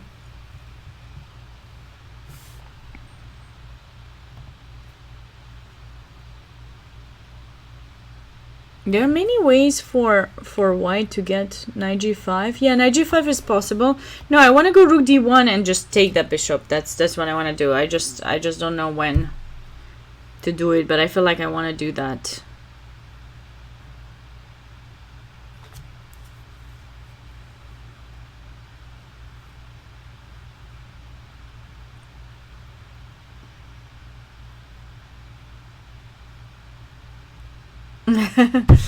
Okay. In the line that I was showing after queen b7 here. No, I cannot win the pawn. How do I win the...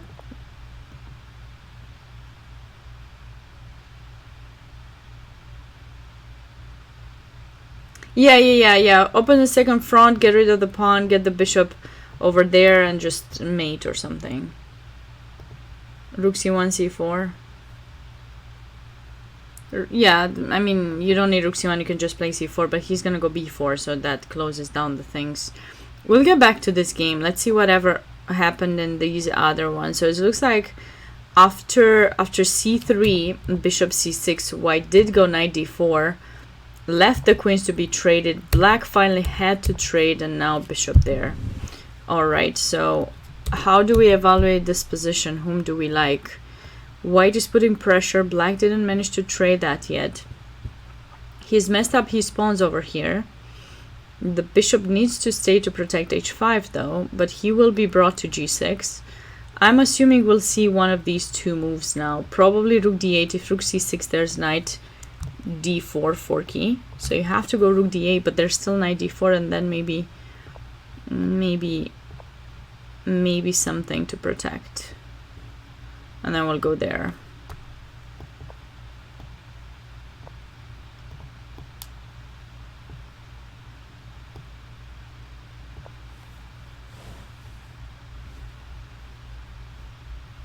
Complicated.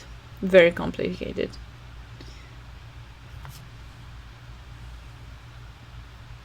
Black has managed to kind of get back from a difficult position, but it's still far from being like equal. Okay, so some more moves were played. So g6, c4. Okay. Queen h5. So we're gonna see now bishop c5. I guess that's what black wants.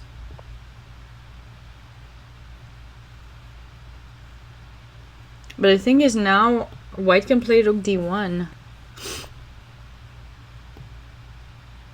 This is what a lot of people were asking me, what's happening, I think. So yeah, white can get to take there, but you don't have a mate, so the best is like repetition here, I think.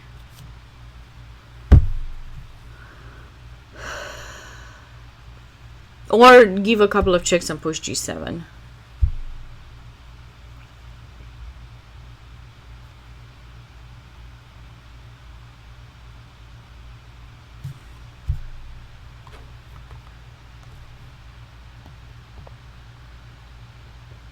You cannot go bishop there, will take, and or maybe not. Maybe you can. Okay, white has to be careful. It's not that easy. It is not that easy here. Sorry, after g6, c4, queen h5, it is not that easy. Bishop c5. What do we do with white in this position? This is the moment to be thinking about with white.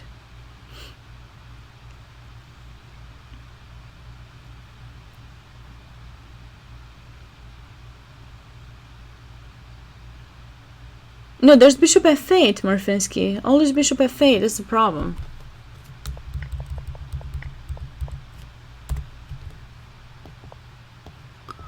Are you sure he's toast? How is he toast exactly?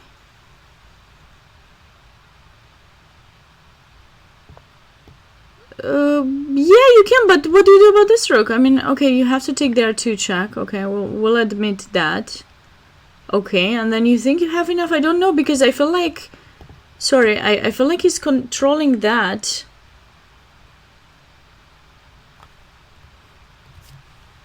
I think at some point you need to figure out how much material you want to take and just be happy with that and just move on.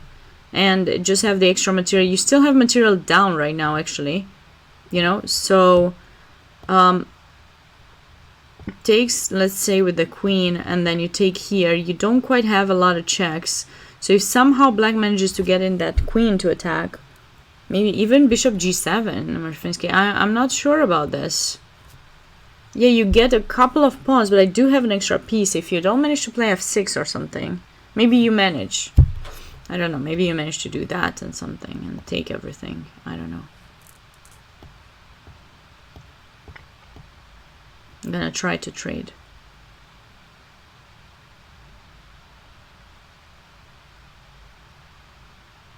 You think it wins slowly? I don't know. I'm not sure. I'm not so sure. If you don't manage to get this in, I'm not so sure you win that fast. Yeah, you don't need to promote right away. I totally agree with you, but it's still not an easy task just yet. Let's think about it a little bit more. It looks like bishop c5 was indeed played, I believe. Going back to that position, bishop c5. It is a little bit.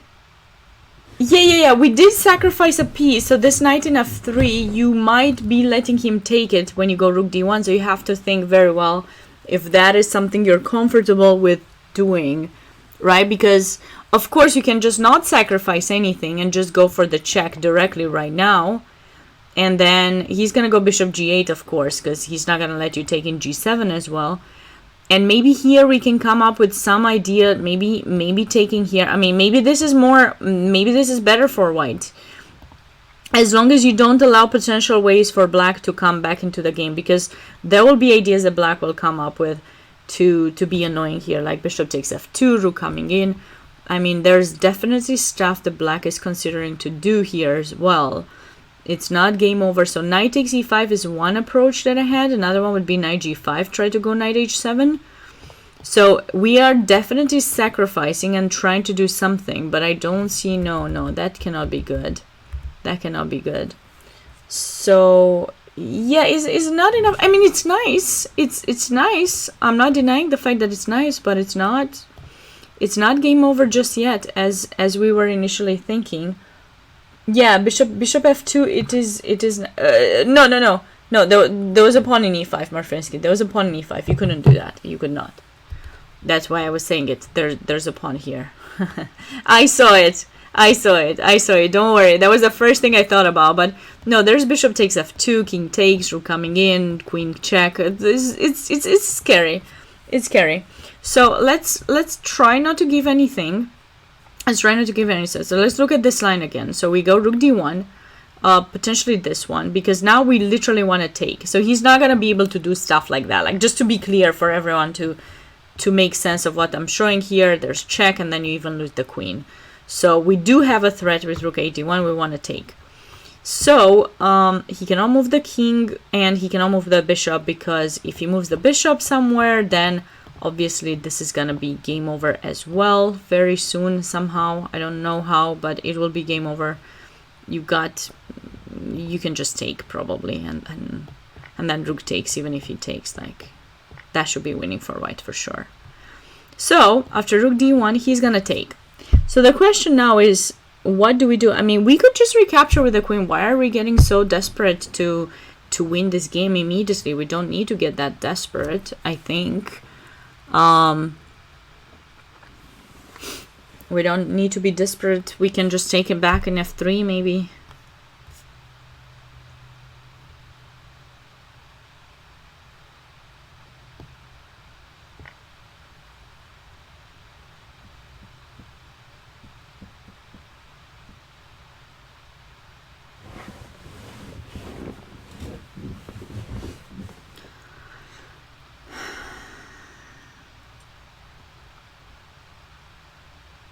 And we will have ideas to bring in the bishop at some point as well. You know, it's not over till it's over. You can trade everything. Okay, maybe this could be a draw. I could see this being maybe a draw. So okay, we cannot be that that not sure about this situation. Okay, let's see. So wait, he did go for the checks?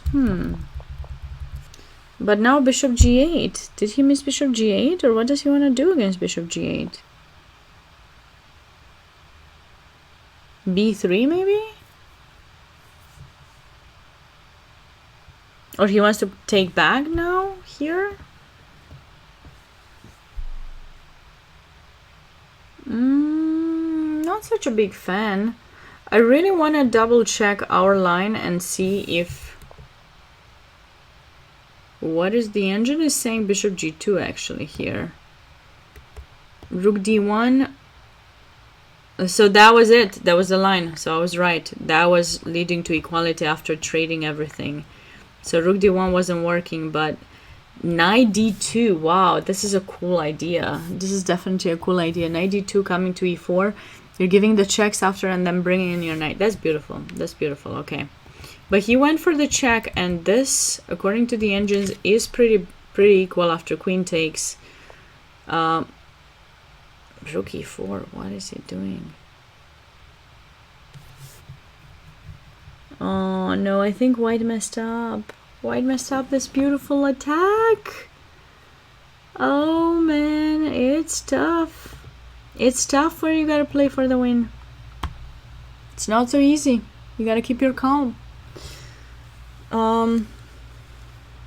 Yeah, rook e4, but I don't know what his threat is. He doesn't quite have a threat if you think about it. Because, I mean, he wants to take with the rook, I guess, but you still have no threat. I mean, it would be awesome if your rook takes e4. But what are you... Hi there, Fremantle. If you take, like, what exactly are you succeeding exactly there? I just might be able to move the king or something. Or bishop takes f2. You're just sacking too much. Bishop takes f2. And then, thank you very much. Sacrifice the whole rook for nothing.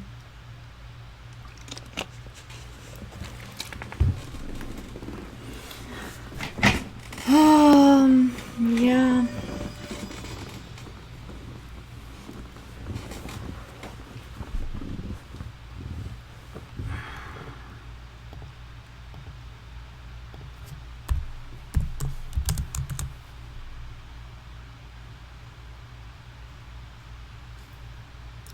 Manage 20. If you don't stop saying that, which I've never called people rude, but if you don't stop, I think we're gonna restrict you.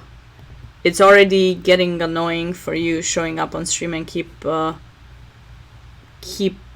saying that. So one of my mods is gonna take care of that, if not trying to annoy anyone, but it is kind of annoying you keep saying that.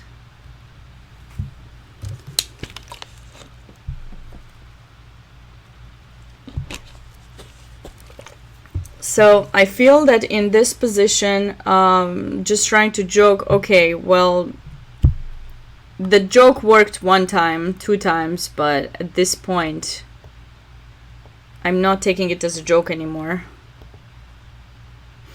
So rook d1 is gonna be annoying for black, I think.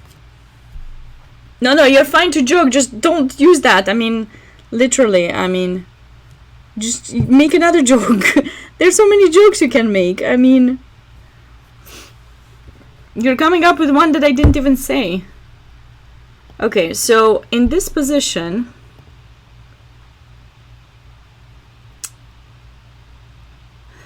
rook takes e5 and knight g5. Okay, that's your joke. That's your way of joking, to saying that you're not joking anymore. Okay. Well, we'll accept your joke.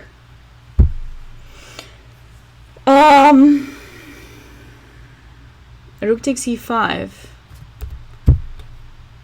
No, it was not working, I think. It was not working, fracture. Because what did we agree on? I don't know. We said bishop takes f2, right? and then rook here, and then queen coming in. And that would be an annoying thing, right?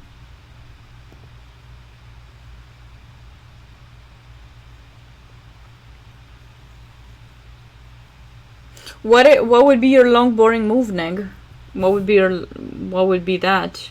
I don't like rook e4 at all. I think white's lost his edge. I think this is very attractive to give the check, sorry, in h7. It's very attractive, but it's not good enough for white because black manages to escape and keep his king safe. Yeah, I mean, I agree with Nick, but I don't know what line you're thinking. I mean, the one that I showed, rook d1, doesn't seem so good. This was nice, for sure. I think white over-evaluated the position like we did too. Just, we didn't decide what move we're gonna play. Yeah, the queen is misplaced now in h8. Now it doesn't do much.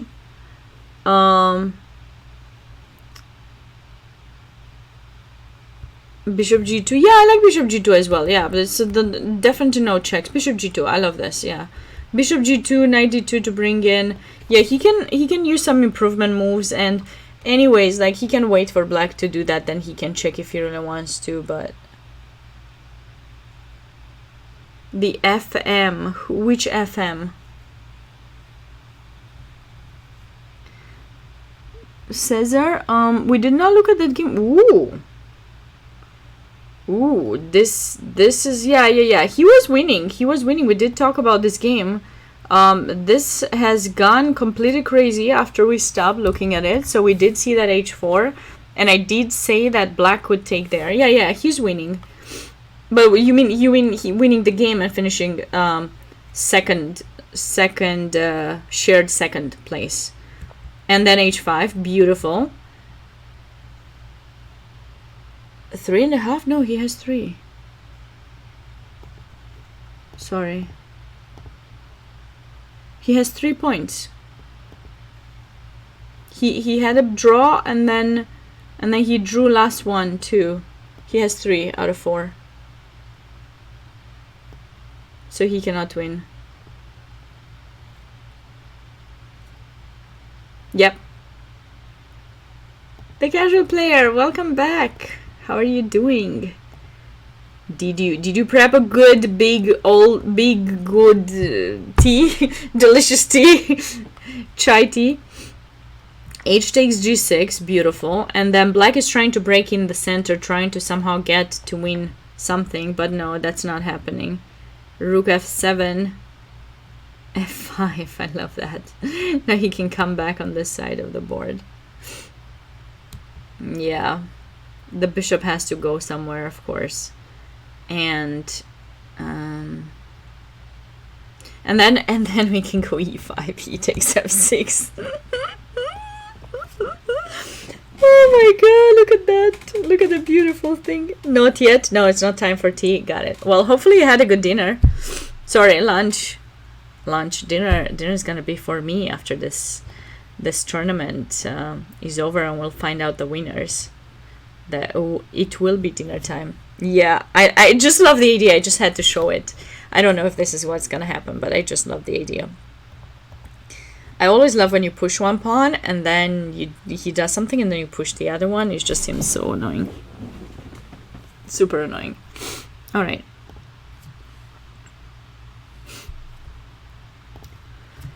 So we've had a few more moves here. Knight d4 as anticipated, and now white did not go for that knight c6 idea, went for a4. Okay, I like this. Timur has drawn his game like pretty fast, unexpected in a way.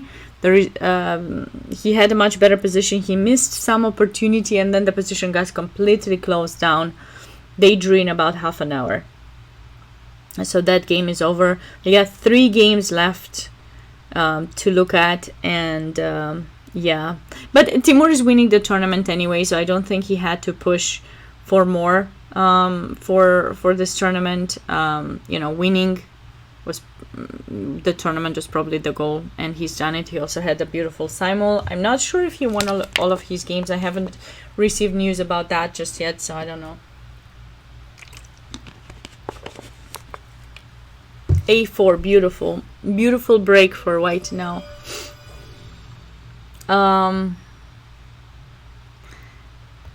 If you take, we take back, and then the rook will not have. Will have to go back to f8. So he's trying to create a weakness in a6 now. You kind of have to take. I think it's. You don't really have many other options. It's kind of sad that black stayed with the bishop in g7. Didn't get the chance to improve it to a better position. Okay. Oh. Oh, he hasn't been able to do my stuff. Oh. Maybe black was hoping white would do this so that he could. I'm just kidding. Obviously queen e3, and then d4 was played. So black decided not to touch that bishop, but now after checking h8, what are we gonna do? Black is trying to open up the d file at all costs if you're not careful, and then have that mate.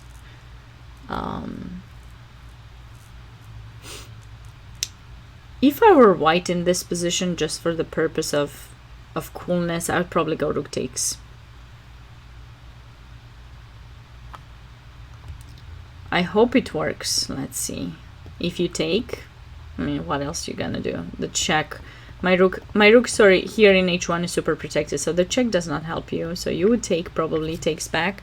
And right now I have an exchange down, but your bishop is hanging, and I'm threatening bishop or queen takes f6 checkmate. So you kind of have to go for one of these moves.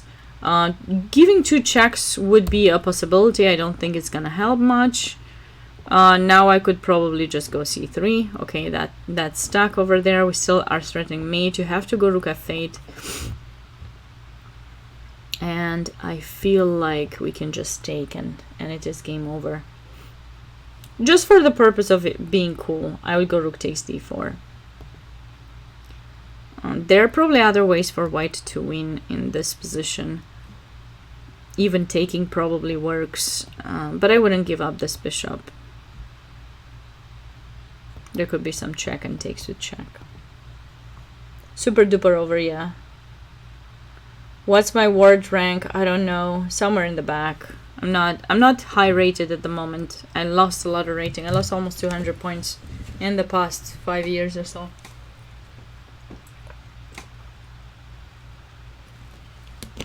Hopefully I'll get some of them back eventually.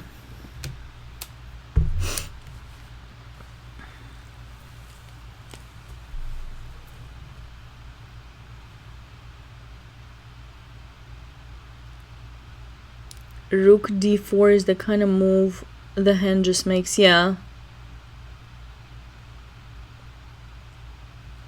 I agree. That is the move that I feel like it kind of has to be made. It's beautiful. It appeals. It's appealing. It's good. It's the move to make. But we'll see if white chooses to make that move or not.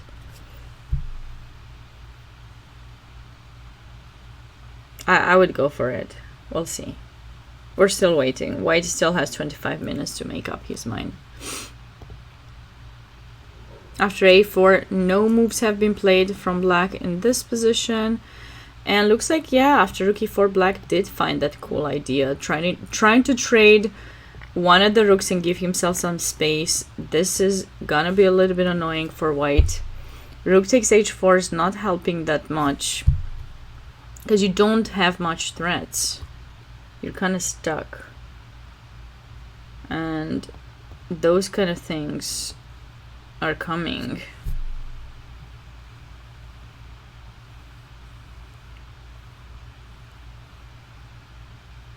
You see, white is rushed to get in the queen in h8. He probably thought he's keeping black passive, but yeah, black is better. Black is doing really, really well. Sakorenko, rook e1. Rook e1 here for white. Okay. You're not... I mean... Yeah, you can do it, of course. But you got no threats. I mean, your knight will just go on a bad path, I think. I think black can think of a way to get his queen active. If you go back, then the queen could go to d1 and then c2 and put pressure, and Or maybe even better. Like, why am I putting it there? Why don't I just put it here? Even better. Besides the fact that I want to bring in the queen there, I want to put pressure on f5 and grab that pawn. If I take that, I take g6. White's attack is kind of over, and yeah, e4 works beautifully as well, like Fracture says, with the idea of maybe sacking. But okay, I'll take an h4. Yeah, I'll take an h4, and I control pretty much everything, so you can't go for that. But I like queen d7. You don't need to go ballistic. Oh, yeah, white probably thought he's winning somehow there, but he just got his queen stuck in h8. His pieces got uncoordinated, and now he doesn't have sufficient pieces to build up an attack. He does need to take his pawn back. I'm not sure how he will choose to take it, rook or queen. Maybe queen would be good to bring it back. Bringing back to protect a little bit the position so that he doesn't have that many weaknesses. He needs to admit the fact that he's messed up a little bit, and he needs to admit to that, and he needs to just play on from there. Looks like he went for king g2.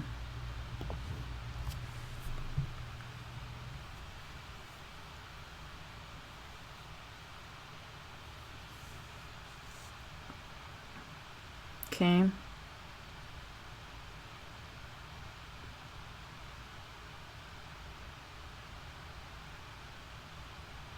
You outright fell asleep against a 2400 IM 31 hours ago? What do you mean?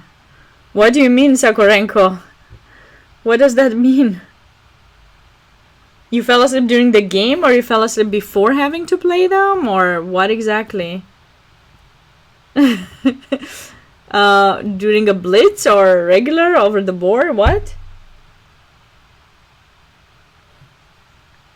Oh my. Okay, and what happened? Did you what happened?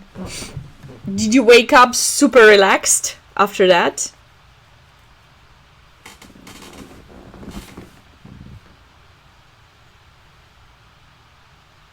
He woke you up and you won. That's funny. He should have let you to sleep. If I were him, I would leave you to sleep. I mean, he's probably super upset now. He didn't let you to sleep. You would have lost some time. Then he could have woken you up and be like, "Sorry, my man, you lost some time." I'm sorry. I don't want you to feel bad. I'm just saying what I would have seen other people do. You know. It happens. It happens. It must have been a tough tournament for you, but I'm glad you won. Well done on beating an IM. That's awesome. I don't know. Maybe you are a GM, and that's not that big of a deal. But, anyways, well done on winning. Queen c6 for black. Yeah, I like that idea. Queen c6. I also like this idea, as I was telling you guys earlier. That pawn is weak. Oh, okay. All right. Then even better. Wait, you're not the person that we talked to before, right? No. There was another girl who was a WFM, was trying to get an IM norm, but I don't think that was you.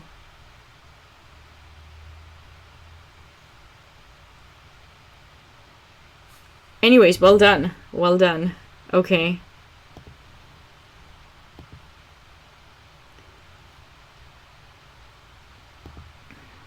King g2. Yeah, I would go for one of these ideas. Oh, that's you. Yeah. That's what I thought. Okay, never mind. Okay, yeah. So that's you. So what happened? Did you get your IM norm at the time? Your WGM norm at that tournament? Yeah, that's why I didn't recognize the username. I remember it was, yeah.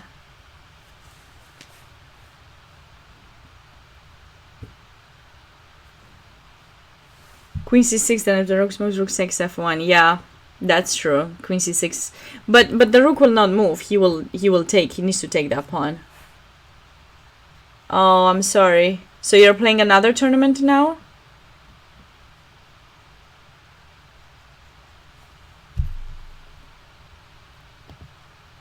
Well, I hope you're getting it in this tournament, wherever you're playing, or getting at least some rating. You're gonna sleep for about 3 days first. Okay, that makes sense. Yeah, that's the best preparation. Making sure we're rested. Literally, I'm not joking or being sarcastic or anything. Ooh, what's happened here? Rook b8, traded, knight c6. Okay, so what was White's idea? Can he take? I don't know. I don't know that he can.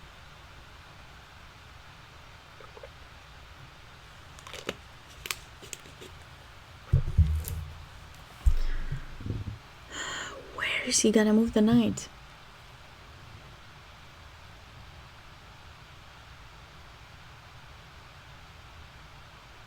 Why aren't you getting more sleep? Sleep is very important. Everyone should be getting their sleep. Especially if you're playing like a strong tournament.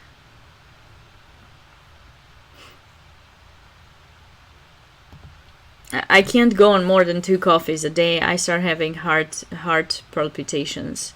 Night before, I agree with Neg. Yeah, night before is a nice idea.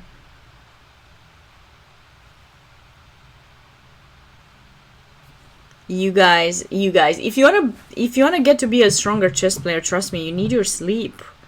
Get your prep going get your prep going before the tournament, just as a home if you can, and then, you know, anyways, that's just my approach. It's what I recommend. It's totally up to you, of course, but I recommend that you get your rest before the tournament and your prep, and then sleep definitely during the tournament. Your neighbors don't let you sleep.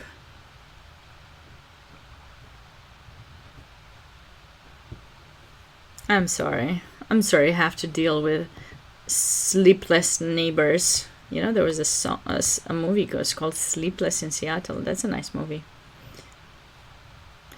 Okay, so looks like black has listened to me and has played queen d7, which I like. That pawn is attacked. And he may be finding some way to get in his queen into play.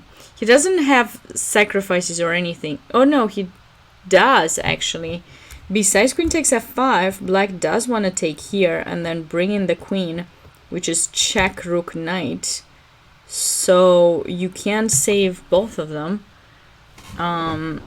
That's gonna be a tough one to defend. Maybe queen h5? Maybe he can play queen h5. But then what about... Yeah, maybe queen h5 works now. Then the bishop at some point will come into play.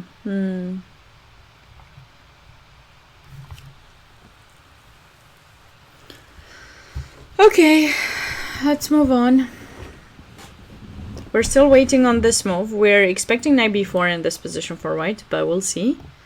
And then... What happened here?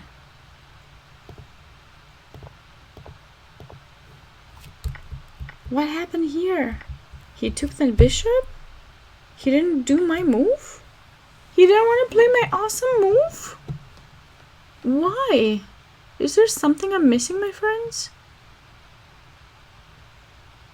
Like, was this working? I don't think so. You just take with the bishop. That bishop is still hanging. That's still a mate. No.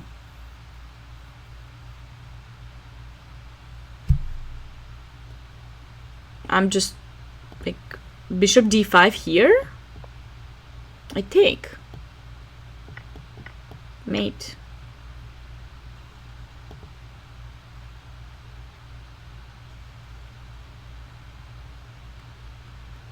Oh, other board? Okay, yeah. No, but this one, I'm surprised he took here. I mean, maybe this works too, I guess. He played rook d8. He's trying to come up with some kind of mating net or something, I guess. If he had given check here, then white could probably skip. I don't know why you even want to calculate this with white, when you could have just taken in d4 with the bishop. I mean, I'm putting the engine to double check. Yeah, +8. That was it. This is only +3. Still plus, but it just seems like it wasn't necessary. Okay, the scissor game confuses you. This is the scissor game. Okay. Let's move on to the other one. So here, bishop d5. Yes, bishop d5, but you're pinned right now. So you mean after queen h5, bishop d5? But then I'll check you back, so you have to go back. Black is trying to win, I think, in this position. I'm sorry, Adamski. Maybe you can get some kind of, I don't know, maybe you can get like plugins or something and just use plugins and then don't let them affect you. Just plug in or plug something in your ears. Or you can annoy them too by putting super loud music. Or you can put me to the max. My voice is not very fun to listen. If you're not, I can't listen to my own voice. I'm really appreciative of you guys being here. Just to be fair. Okay. You win knight a7, man. You're gonna get your knight trapped. What is this guy doing? Is he seriously not scared about his knight getting trapped in a7? What is he thinking? Because this is the only thing he could be thinking. Or knight takes b5 and then takes in this. But like that gives up 2 pieces for a rook and a pawn. I don't think that's sufficient. I don't think. Like, so I guess this. But then this, check. Okay, I got it. I got some point. I got something. Rook takes d6. Yeah, it's definitely way too far from being stable. I totally agree.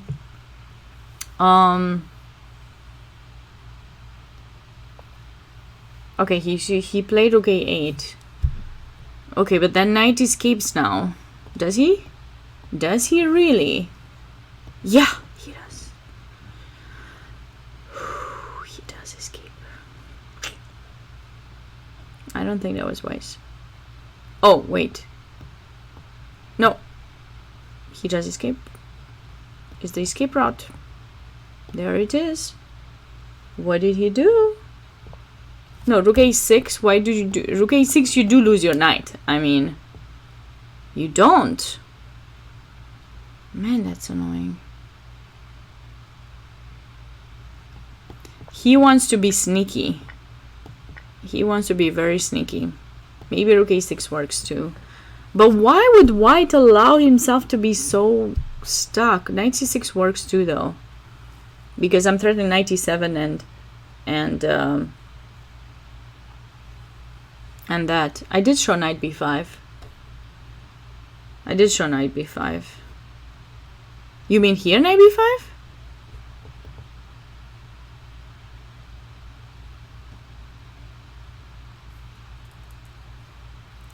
I'm sorry, Adamski. Yeah, knight b5 was the threat. Oh, okay, yeah. There might be some delay. No worries. No more worries. Yeah, it does usually come with a short delay. I don't know what the delay is, but there's a short delay for sure, yeah. And usually that's kind of how things are. Okay, so what is happening here? He played knight c6. He played my move. Rook a6 was very interesting. What Next suggested. I really like Next suggestion too. But I think you're staying kind of stuck. But this, it seems like you're escaping with the knight, because after this you have this move, and you're definitely escaping because you're forcing the rook trade, and then the knight just moves, and that's it. Extra material. Takes. Winning. So white is back into the game, and this player who's playing with the white pieces, remember he found that c3. I was really impressed with c3, and has a beautiful, possibly conversion. You want to go in that position, rook e5? Oops, what have I done? I have no idea. I've done something. I have done something. Looks like bishop f8 was played. Rook e5, I mean, anything can happen here. Anything. Okay, it will be opposite color bishops. Maybe you can try to fight. Okay. You can try to fight a little bit more. That pawn will be hanging for you, by the way. We'll probably take it. So the casual player, I have no idea what happened. I have no idea what happened in the... I was doing commentary, so I haven't had the chance. Let me know what are the results. What happened in the matches of the American Cup. G4. Oh, wow! This guy, Fracture, is so tricky. But you guys, you know what you're doing? You're going for all these tactical ideas, really? I mean, you're going for all of these tactical ideas. You see something tactical and you think it's so fun, but it's not necessarily winning. It's not. I know you're seeing all this stuff, but like, this is not gonna be winning. Oh man, you're going for the tricks all the time, you guys.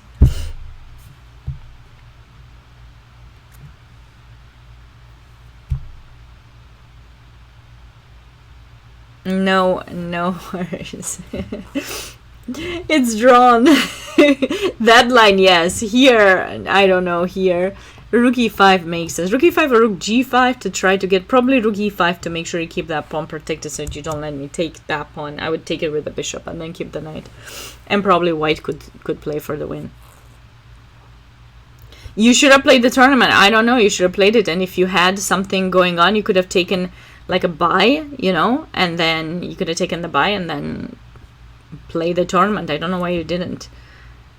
Yeah, tricks are for kids and Twitch chat. You are right, Murfinsky. Yeah, and I'm so glad I get to show them. I see them in the chat and then I'm like, oh yeah, that's so cool. Okay, let's show it. And then, yeah, I'm sorry. Oh, so Tatev played against Katerina and she won. Nice. I mean, it's tough. I can't. Nice for her. I don't know. I wasn't rooting for anyone. Any of the two. I couldn't. Both of them were my teammates in the past.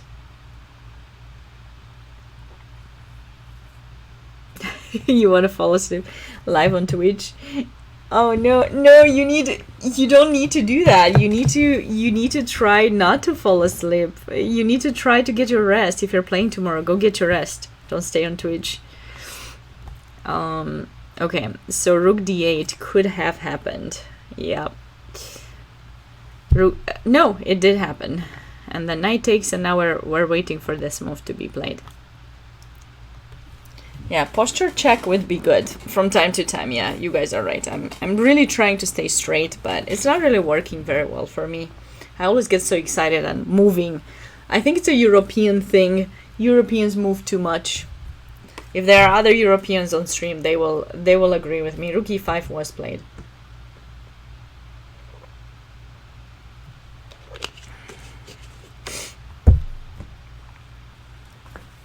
So what are we anticipating here? Knight takes, king takes, bishop d1, trying to get that h pawn. Or maybe you don't want to give up that pawn.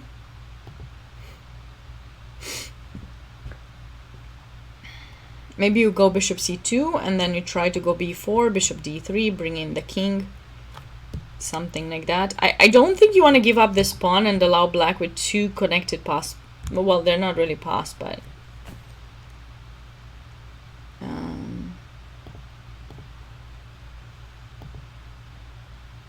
not really passed, to be fair.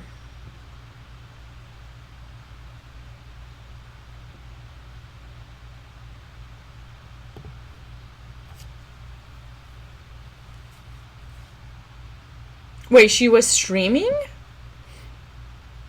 She was streaming today, although she was playing, or maybe yesterday? I didn't see her stream. Maybe she was streaming earlier today.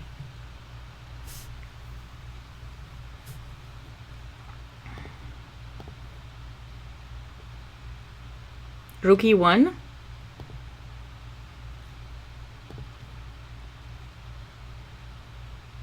Oh, last week, got it. Rook e1 here. I wouldn't go. I definitely would consider taking, but maybe I'm not in a huge rush to take. Maybe we can protect the pawn, rook e1, and maybe rook h4 to keep that thing protected. Let's check out some other game and then be back to that one and see what happened. Rook h4, Zugson. Oh, we'll check the move in just a moment. Let's just see what has happened in this game, for example. Yeah. Black has played something not very clear. That game needs to be reanalyzed. So white ended up taking like this. Oof, f3, man, how can you play f3? No, that cannot be possible. The queen comes to g5. You're gonna get mated, man. I'm sorry, but you're gonna get mated. I don't know how, but you are very soon. There's nothing you can do. If you go bishop e2, I think this is happening, is about to happen, and then I feel like black is coming in to mate somehow here. Oh, f3, I don't like it. Queen d2 was actually played here in this position. Rook e2 you want to play? Yeah, Malikan has had a really good position. Unfortunately, he's messed it up, and now it's not going very well. Rook e2, then I have queen g5 check, and you're losing the bishop and you're getting mated, so it does not really work, Sakurenko.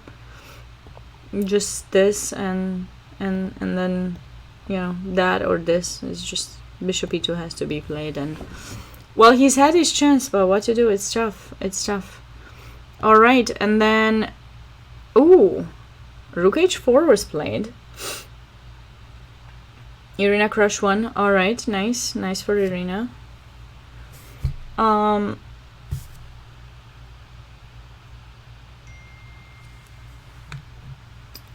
Okay, just a second.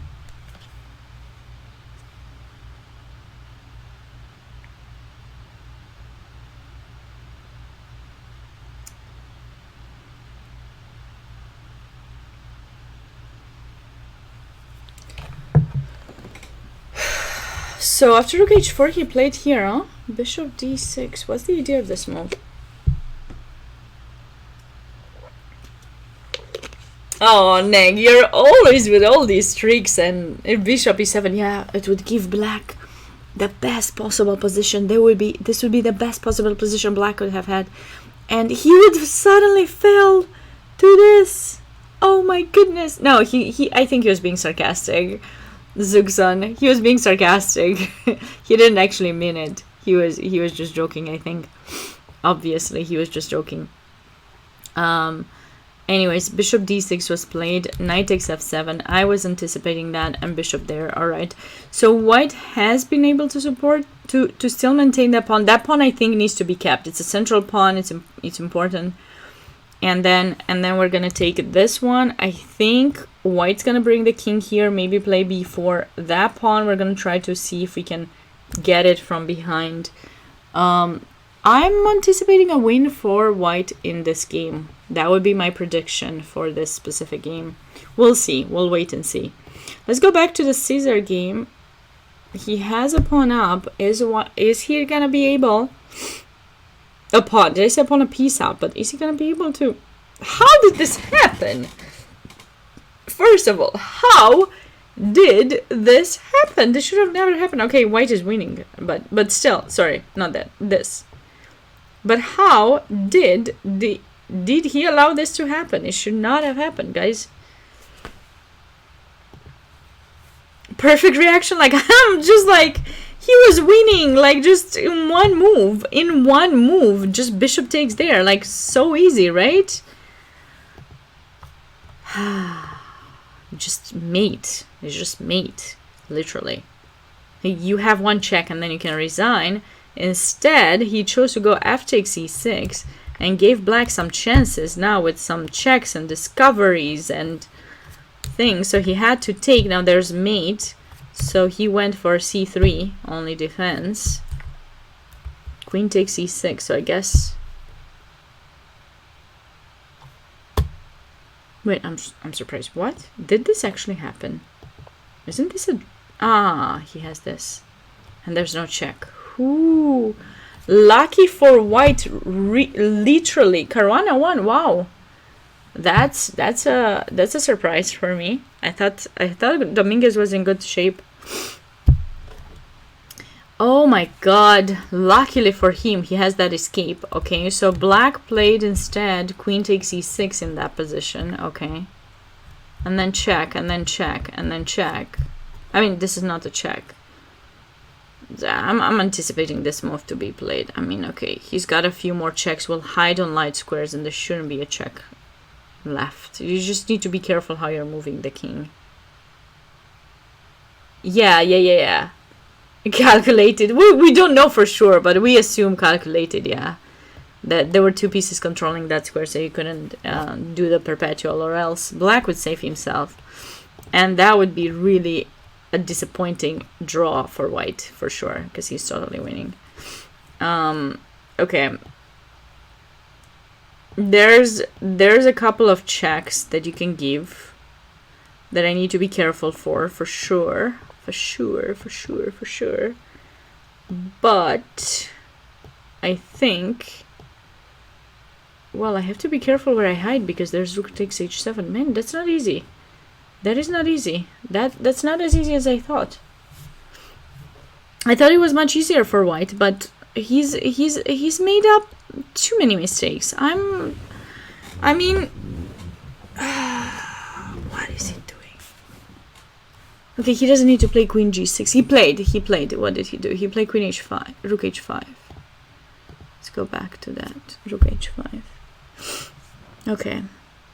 So the point of rook h5 is to make sure that pawn remains super protected so that he can just hide with his king.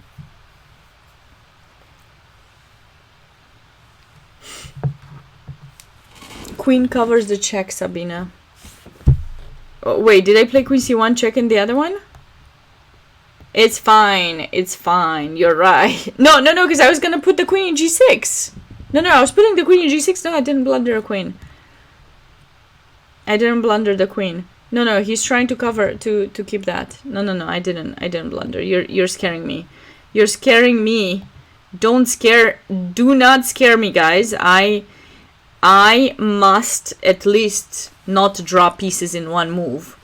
Then it would be a tragedy. I mean, I do that sometimes when I'm tired, but I don't feel tired just yet, so we're good. You scared me. Oh man, I need to learn. I need to learn about Twitch being a scary place.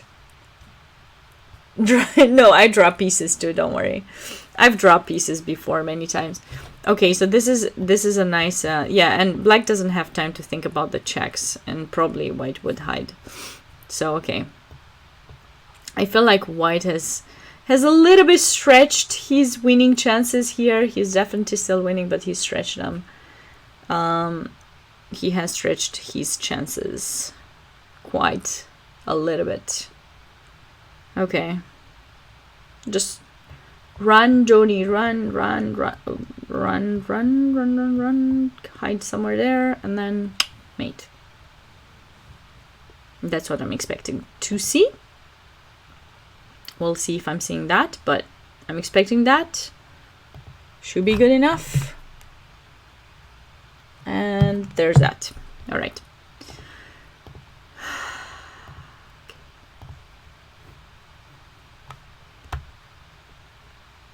We want mate. Okay, this is okay.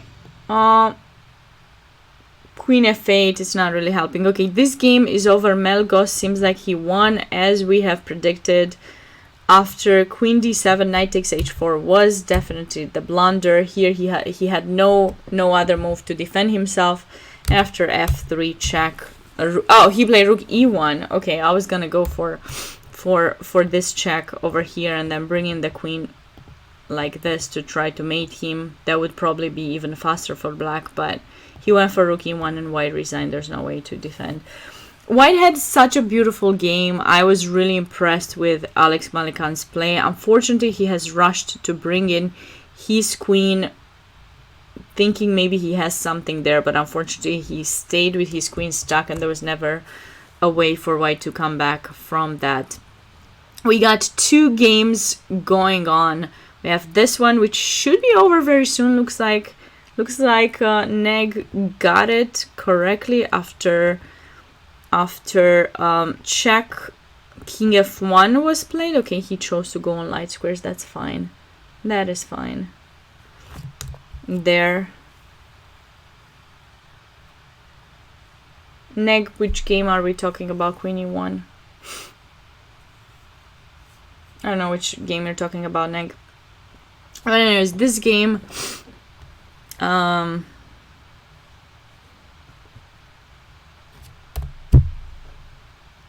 you can't take because that's hanging.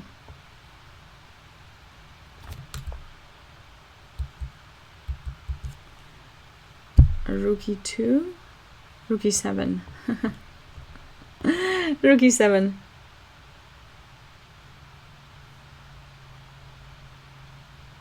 All right, the casual player will do. Okay, so rook there, and what are we doing right now?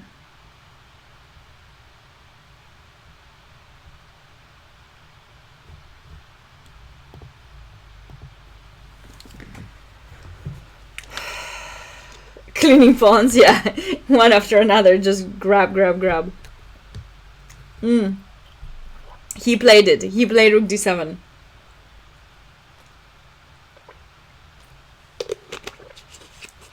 Yeah, Rook F7 is an option here. You can play Rook F7 if you want with black. If you want to be sneaky. We just trade and then grab everything. You can maybe find some way to cellmate yourself maybe, but I doubt it. I doubt that's gonna be something that white allows. Black unfortunately does not have much time, so I think this will be decided. This poor game will be decided very soon. Bishop h5. Wait, bishop h5, the queen is hanging. You cannot go bishop h5 right now, Zuxar.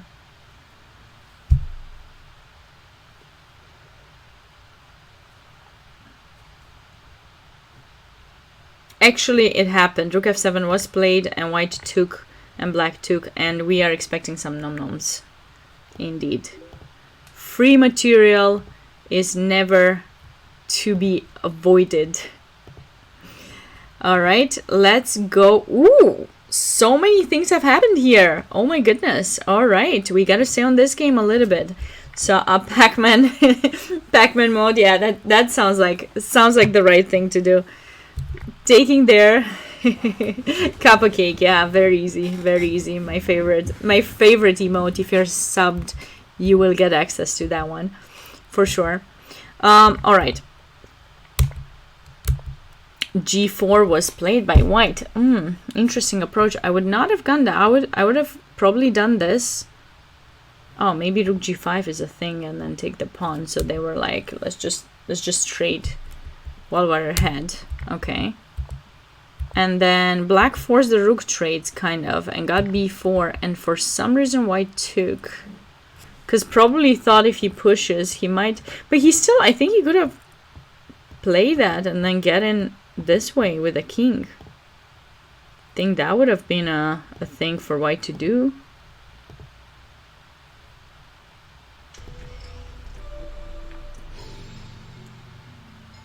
Oh, thanks so much, Marfinsky.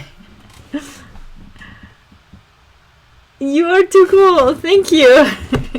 I appreciate that, Murfinsky. That's so kind of you, gifting 2 subs.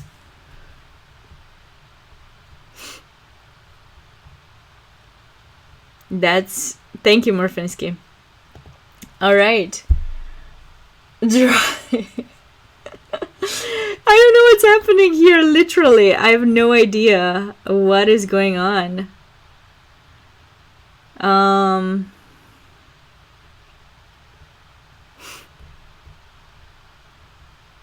Hype.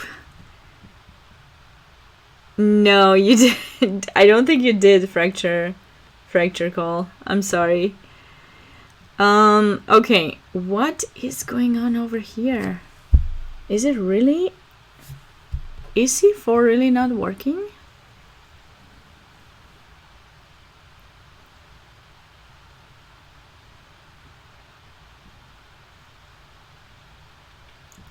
We have to see. We have to see that position. I feel like white could have kept this chance alive. I don't know if the trade was the right approach, because I think he can win this pawn later from behind, but he went for the trade and then he went for that trade. Is this position winning?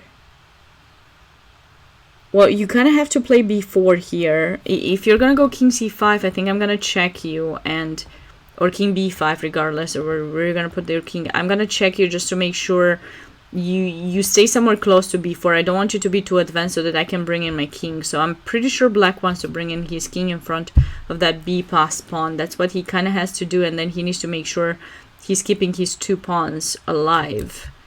So I do not believe that black should be able to hold this. Or maybe he will. So if we do that, is black bringing in the king, but then we go there. And then he goes there, and then we try to push. It might be good. This may be winning.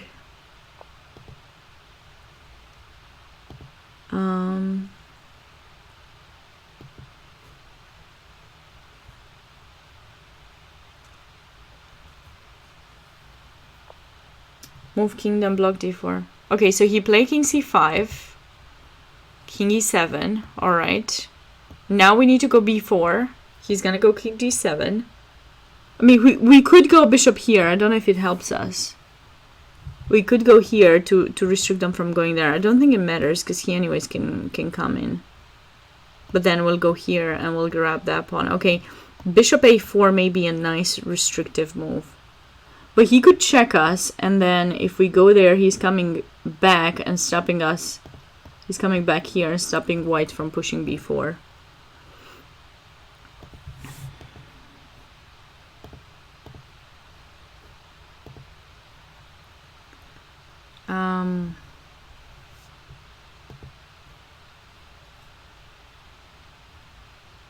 White has plenty of time. Let's see what Caesar has been able to win. How did white get the... How did black get the pawn? That, my goodness. I mean, okay, this will be over shortly. Okay, so after the queens got traded off, white decided to create this beautiful g-pass pawn, and this is nice. Okay, g5, if you play here, and you go a2, and then checkmate. And you don't really have a way to stop that. You cannot stalemate yourself. White is not allowing that. This is finishing up shortly. Beautiful game by Cesar. Beautiful, beautiful, beautiful. Missed some chances there. Okay, I am disappointed with a couple of moves, but in the end he's winning it. So he's winging it. Okay, bishop g4 was white's choice instead. Okay, this can work too, because after king d7 your king is gonna stay to protect. But you know, the only problem is now when white pushes, how is he gonna advance further? Because if you push further, I'll check you and you have to go back, and then I'll blockade that pawn. Unless white is thinking to do something like that, but then there would be check, so I don't know. Is white thinking to do? No, I'll even go here. This is not the right placement for the... Or does he want to sack? No, he doesn't know. That's too silly. That's not good enough. That's definitely not good enough.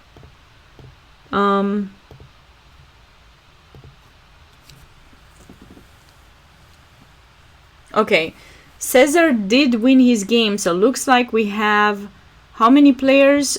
4 players share, or 3 players? 3 players sharing second place. So we have Junior Levia, who was on 3.5, drew against Timur, and is finishing with 4 points out of 5. Cesar Valido Buza won his game, scoring 4 points as well. And then Brejes won a beautiful game against Elijah Logozar, finishing on 4 points as well. So we got 3 people sharing second place. Alex Malekan was the other person who could have joined them, but unfortunately, due to some maybe psychological pressure, wasn't able to convert a slightly better position. A beautiful attack that went wrong at some point. he chose too many aggressive moves. He should have stayed a little bit more on the like on the defensive side, kind of a little bit and such. And okay, and now we are left with this game, and we need to try to figure out if this opposite color bishop endgame is gonna be a draw or not. It is white to move here. Black just played king to d7. I think that was a mistake. I will check it later, but I don't think white can win here.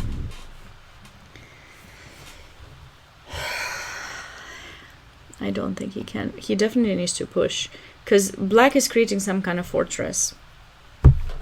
Here's the point. The point is, after this move, I can just sit, keep your pawn attacked, and when you push it, then he's gonna check you. He doesn't need to check you earlier. Neg, it's not necessary to give that check earlier. I think it's fine if we don't give it immediately. We can just do this now, because you have to go back, and now I think black can place his bishop here, and you don't really have an entrance with the king anymore. You need to try to somehow find your way to this pawn, but it's not gonna be easy. I don't think that's gonna be helpful. I mean, sometimes in some situations you can do that, but it's not gonna be very helpful. And if you don't push the pawn and you try to say, well, I'll bring in the king somehow like that or something, I just sit and wait, because you cannot take your king too far from the pawn. That's the problem.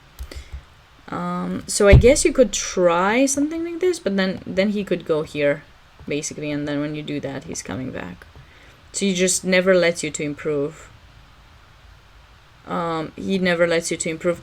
Okay, so white can try to do this, but then this is gonna happen. He's gonna restrict you for sure. That move is gonna happen, and white needs to somehow enter with the king. I just don't see how. He's threatening this. You can push and then make him go back, but now you've placed a pawn on dark square, which is gonna be making it very easy for black to reach that pawn, you know. So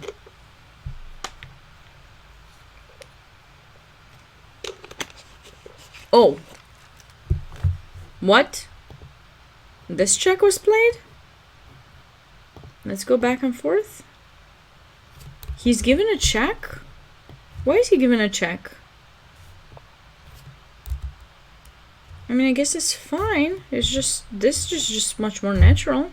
Just stopping everything. Okay. And I guess he wants to do this, but he loses the pawn. Like, what is going on with black here? Why did black do that?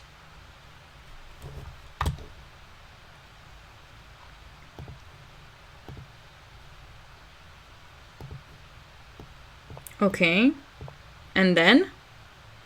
Okay, you gave me one more check. You just keep helping me to come grab all of your pawns. You are saying that he's trying to be funny and just try to defend somehow with the bishop on the diagonal? Because if that's what you're telling me, that's... I guess this you're telling me. This is what you're telling me. And he's trying to... But he's giving up this pawn. I mean...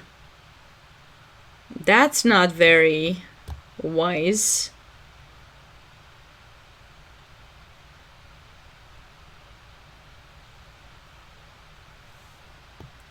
He wants to draw this with these two pass pawns? No.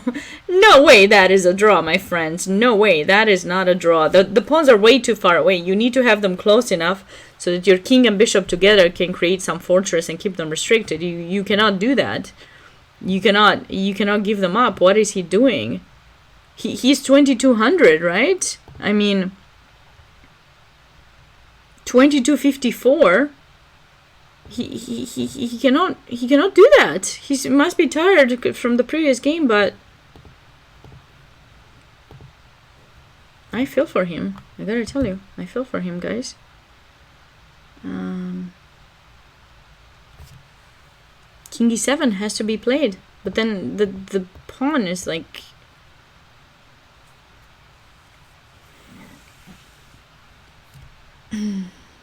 time pressure, but this is an easy move. Time pressure, but when you see this, you just automatically need to make this move. Because it's just natural. The opponent's king goes back, you go forward. The knight goes away from the control of the center. You bring in your knight in the center. Like, those are moves by hand. You don't think about it. You just make it. It's just a move by hand. It is just a hand move. No thinking. I'm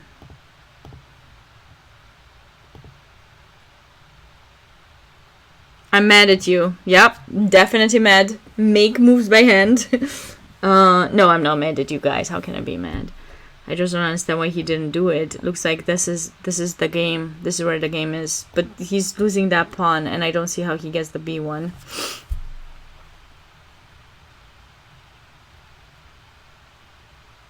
This should be lost.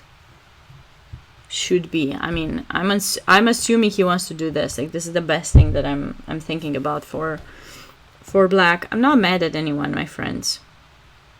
I don't like stupid. No, I did not say stupid. Hey, let's be clear here. I did not say stupid move. Bishop f4 is a free bishop. Thank you very much. I play b3 here, and that's that. There's that.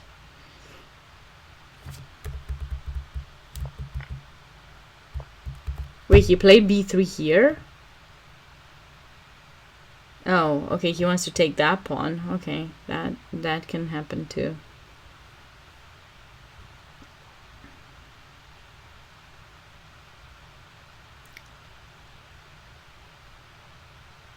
It's just game over.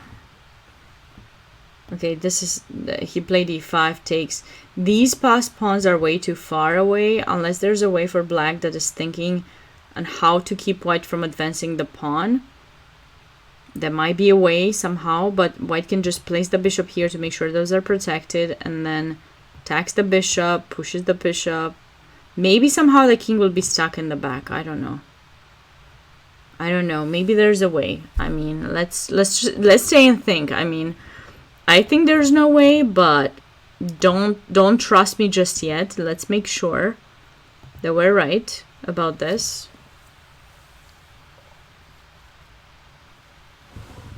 I don't know why the game doesn't get updated automatically. Okay, bishop e6.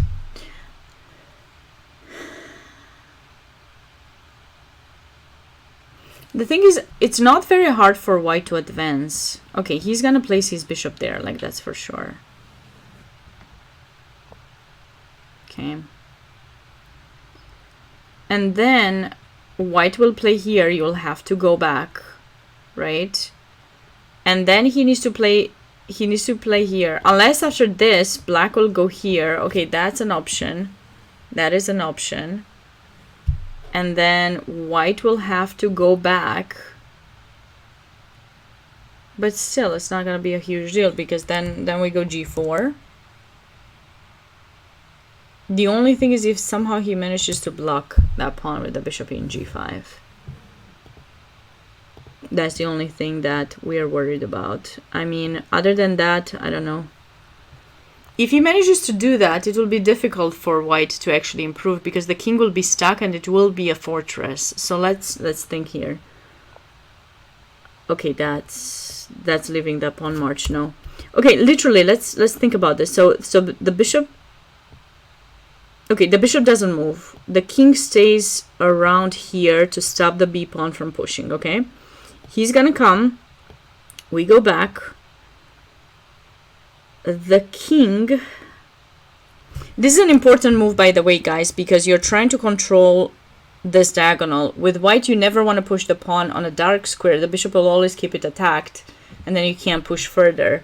The point is, if you go there, he comes back, so you don't get to push d4. Okay, that's the point. Okay. No, g3 does not help you. I just sit and wait, and it doesn't help you. And if you go back, I go here, and my point is that if you go g4, I block you. This is the only way that I can anticipate that. I mean, imagine that black can make a draw. That's the only way that I can imagine it's gonna be a draw. So king f3. Okay, someone was saying king f3 is not really helping you much, king f3, because you're basically getting the same thing. I think black may be able to make a draw here. And by the way, I don't have anything on, so just to be clear, we are trying to figure... Okay, this is a draw for sure. So, king h3. This is the move you have to find. The reason you want that move is if white plays g4, you want to go there, as I was telling you guys. And if you go king h4, check. Okay, that was a draw. I believe this was a draw.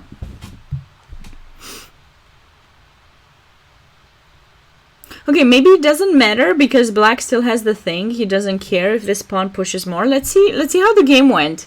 This idea,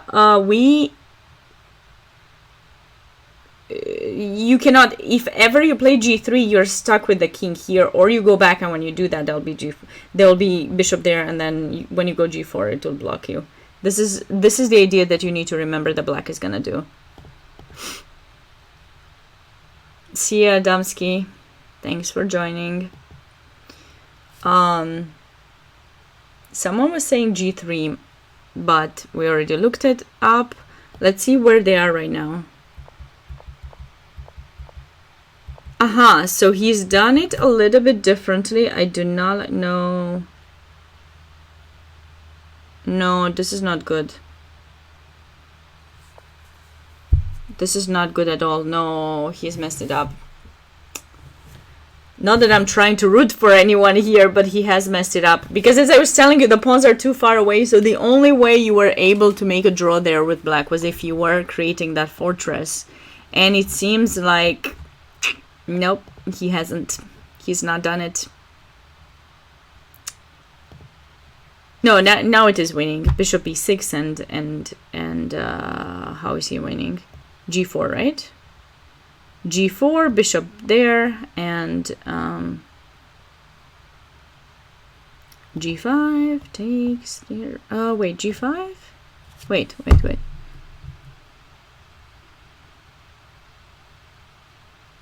No, we can, because the king.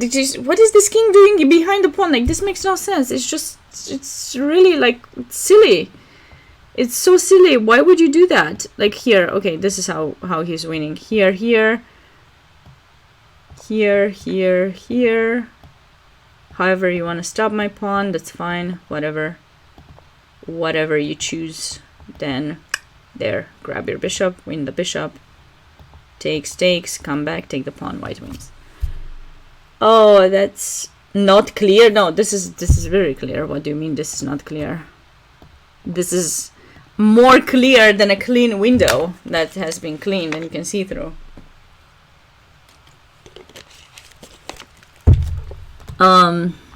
That's the clearest thing. You have to create this pass pawn so that your king can support it and win.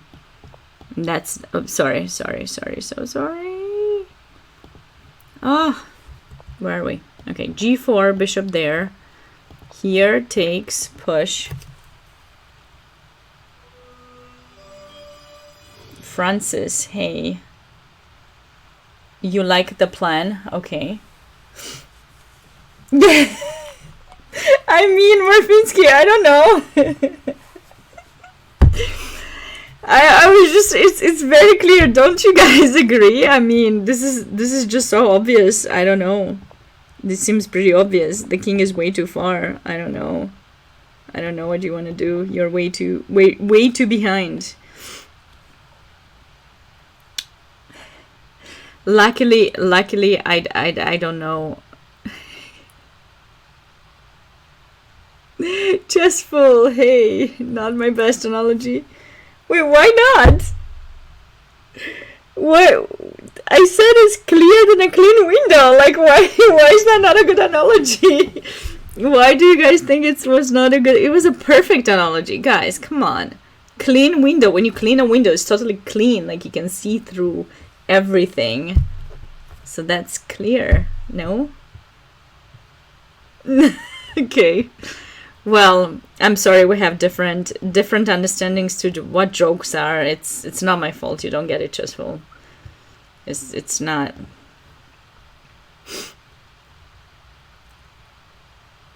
No, I said a clean clean window. Clean glass. Okay, I meant glass. Okay. All right. So I understand why you didn't get the joke. Now I get it. I'll explain to you why you didn't get the joke and why you're supposed to get it according to me.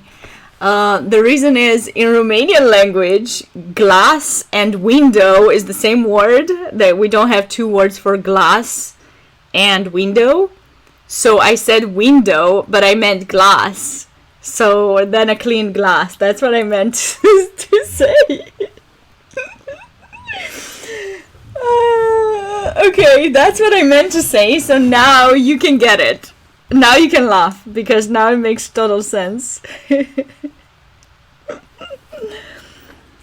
Right? It makes total sense.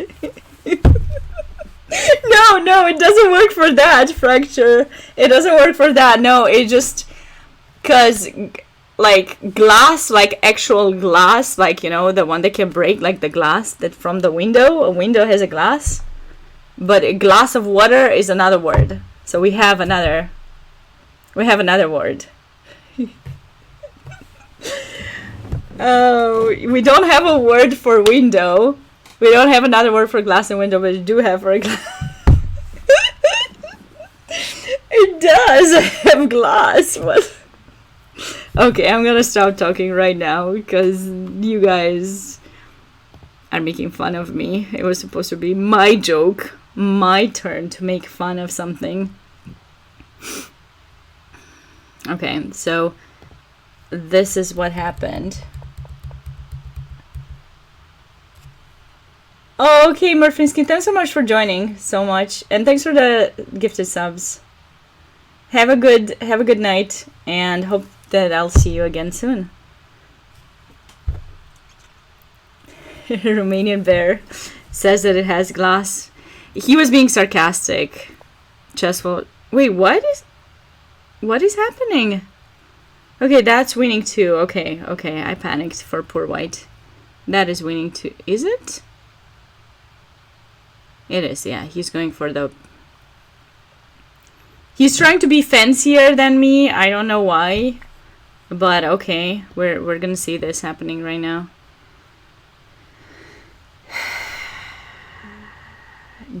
Is he actually being fancier? Yeah, you were being sarcastic, Chessful. You were.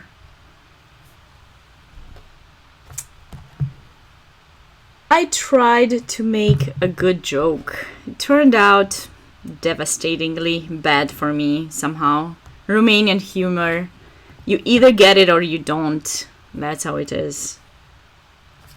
It's fine. It's totally fine. Okay, Bishop.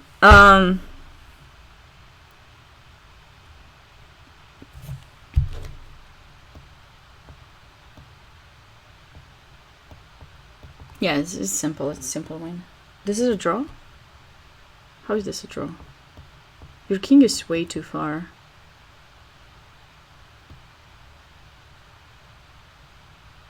No, I'm winning the bishop. The king is too far. Well, black's king is completely out of shape.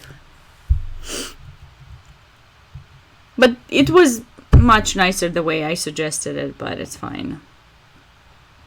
It is fine. I think it was much nicer the way I suggested it. This makes it a little bit longer. But it is still winning. I don't know why I played that move, sorry. It is still winning. You can give up the pawn, but if you do, then that's happening anyways. Yeah, I literally have no idea what black did over here. If we go back earlier, right? So in this position, I have no idea where black went, literally. He just needs to sit here. The king d4 was not necessary. Just sit. Sit and wait, as I said. And anytime you attack the pawn, that's when we do that. Oh, wait. No, no, no, no. No, no, don't sit with the bishop. I apologize. I apologize. I'm going back. King b4, just stay in front of the pawn. Wait for him to attack the bishop. That's when you go back, because that's when he blockades the push of the pawn. So whenever he pushes the pawn, he can, with the king in front, yeah, he's gonna win. But if he doesn't manage to push the pawn to g4, then, for example, here, then this is gonna be a draw. That's my approach for this position. Wow, this tournament was super interesting. I really hope you guys enjoyed the commentary for it. Of course, we're gonna stay with this game until it's over, of course, and review everything that's happened this round. But I was quite impressed with some of the play, even from the players that were maybe less, like, not as high rated, maybe the 2000 rated people, but they've given their opponents really a hard time, I think. And that was really cool to see. Definitely very cool to see. I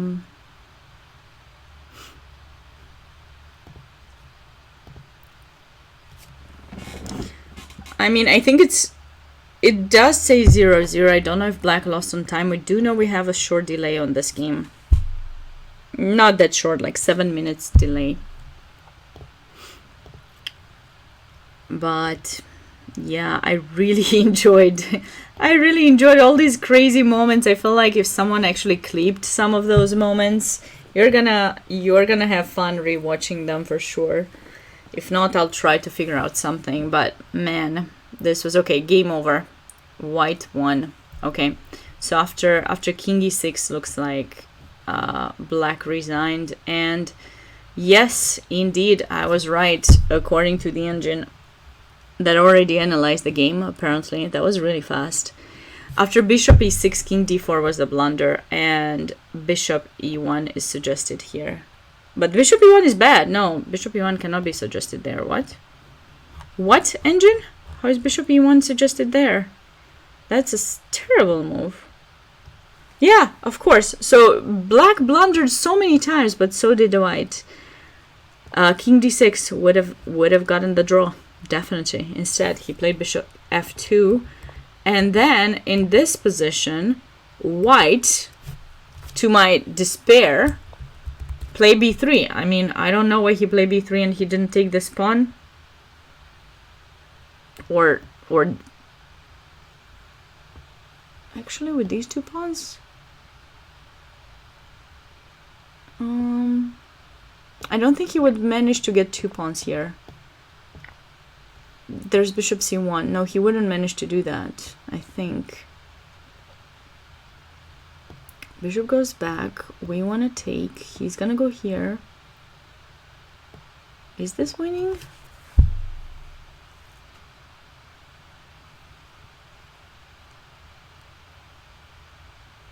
I believe this could have been winning for white, actually.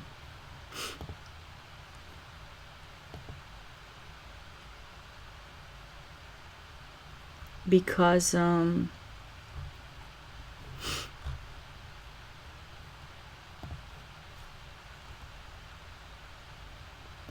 I get to push the pawn on dark a lot. Yeah, it's a zwang. So this was winning.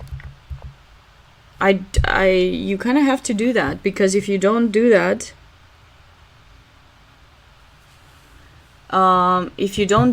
then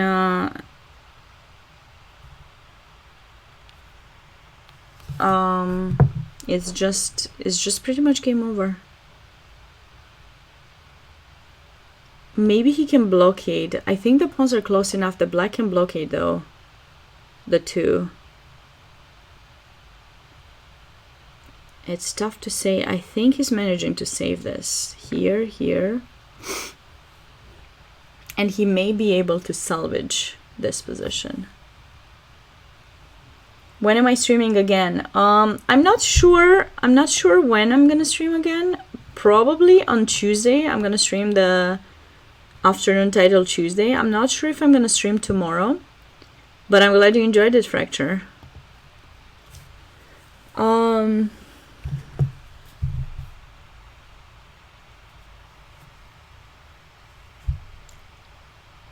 After what?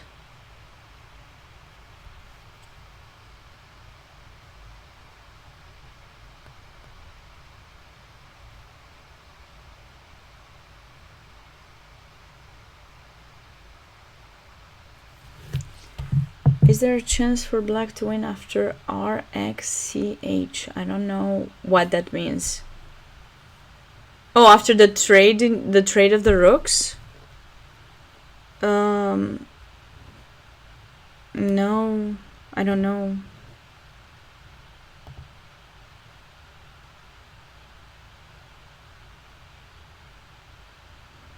I don't think so.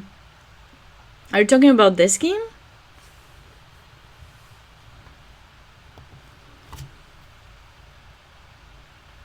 Yeah, that would be helpful. A rook move would be helpful. Say a king d4. That was a very strange approach. At least go back king c3, and you should be able to still hold on to the position here. I know the engine says no, but I really want to see what it says. No, it does say it's winning, but I don't know why it says it's winning, because this cannot be winning. If you stay a little bit on it, no, it says it's not. It's not winning this position, unless you can trick him with some. No. No, this is a repetition. This is a draw.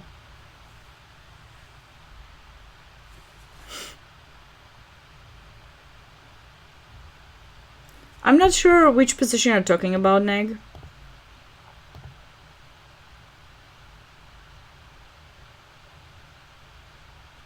Multicolored elephants, that's funny. No, after this it was game over, because yeah, that b pawn just goes. The king should have stayed on the b pawn, but it was tough with little time on the clock. Well, that was fun. I really hope you guys enjoyed the commentary for this tournament. It was great to be a part of it.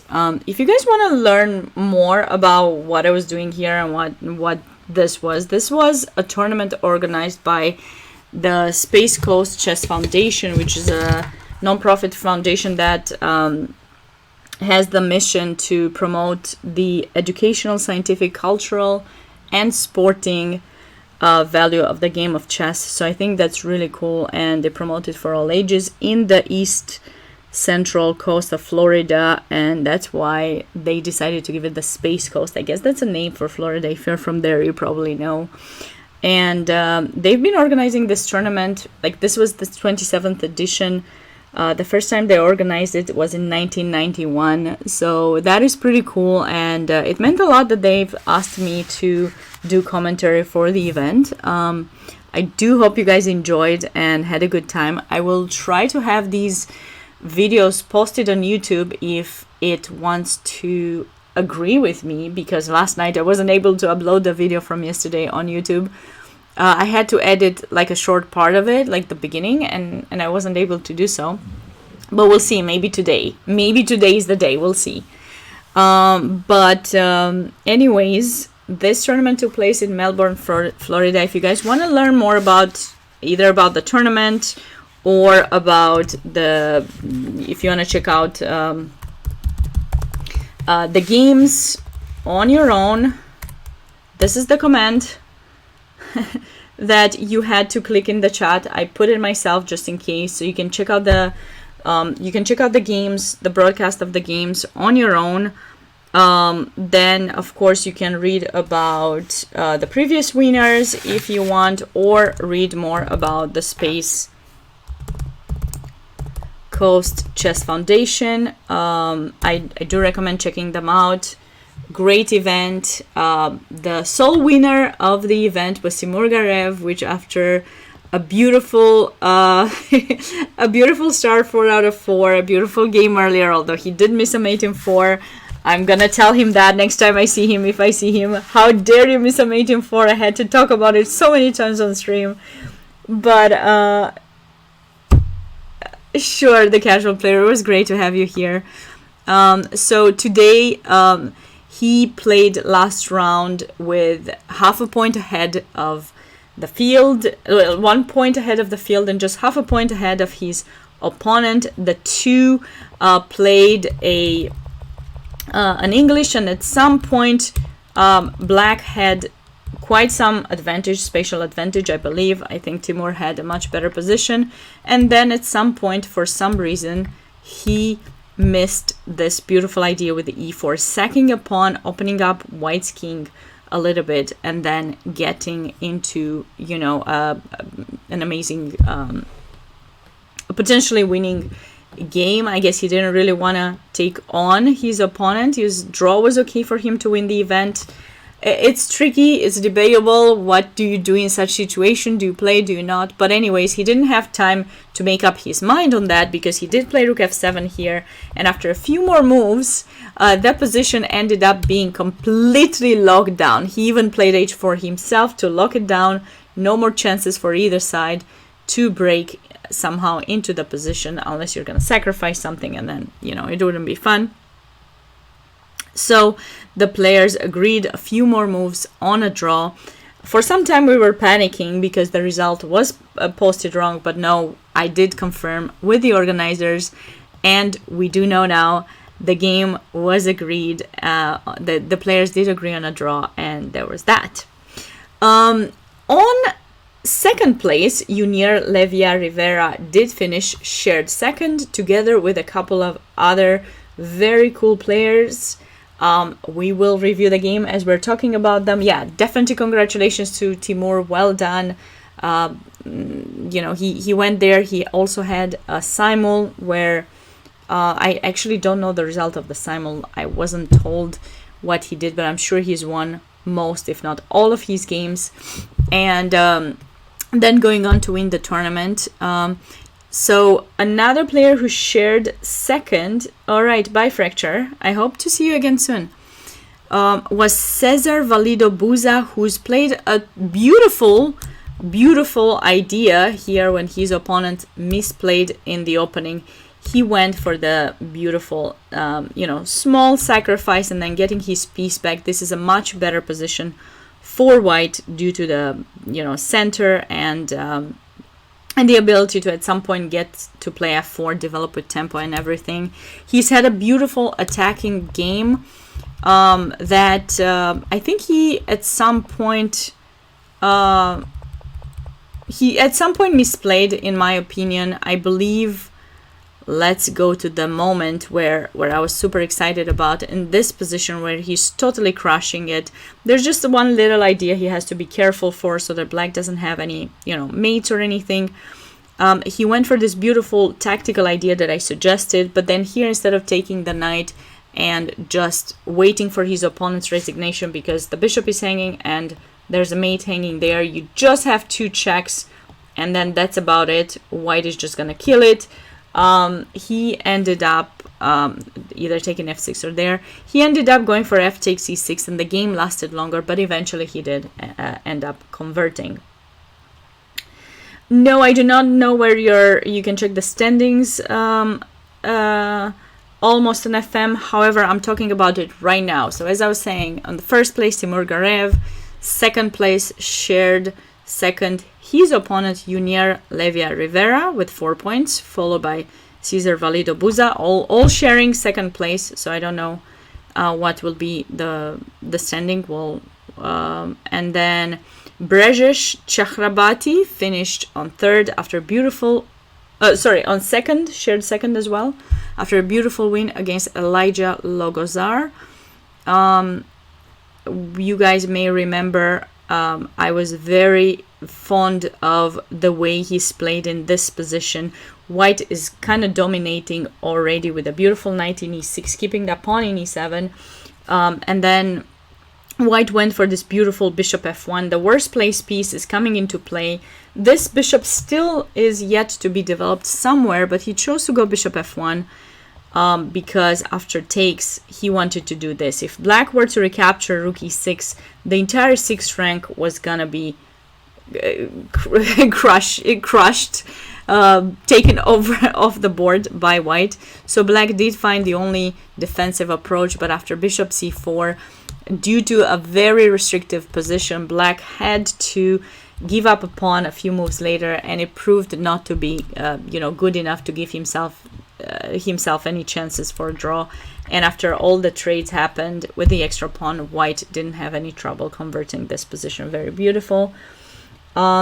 Yes, I do have a Google Doc, but I don't know if that's okay for me to share it. That was shared to me privately. So, anyways, after this, so we have Junior, Cesar Valido Buza, and Brejesh Chakrabarti, and then that is about it. Three of the players shared second place.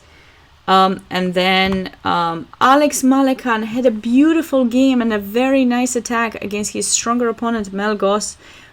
He went for this nice attack, like Kia style attack on the king side.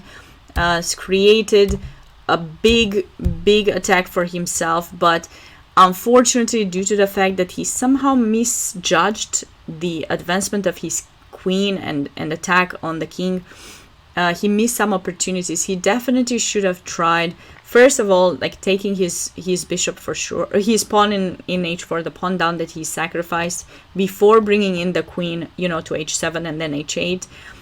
He should have probably improved the position a little bit, gone for bishop g2, maybe bring in this knight d2 e4. There are a lot of improvement moves that he could have done, and then most likely he would have had chances to even win and potentially share second place as well. Unfortunately, he's lost, so Melgos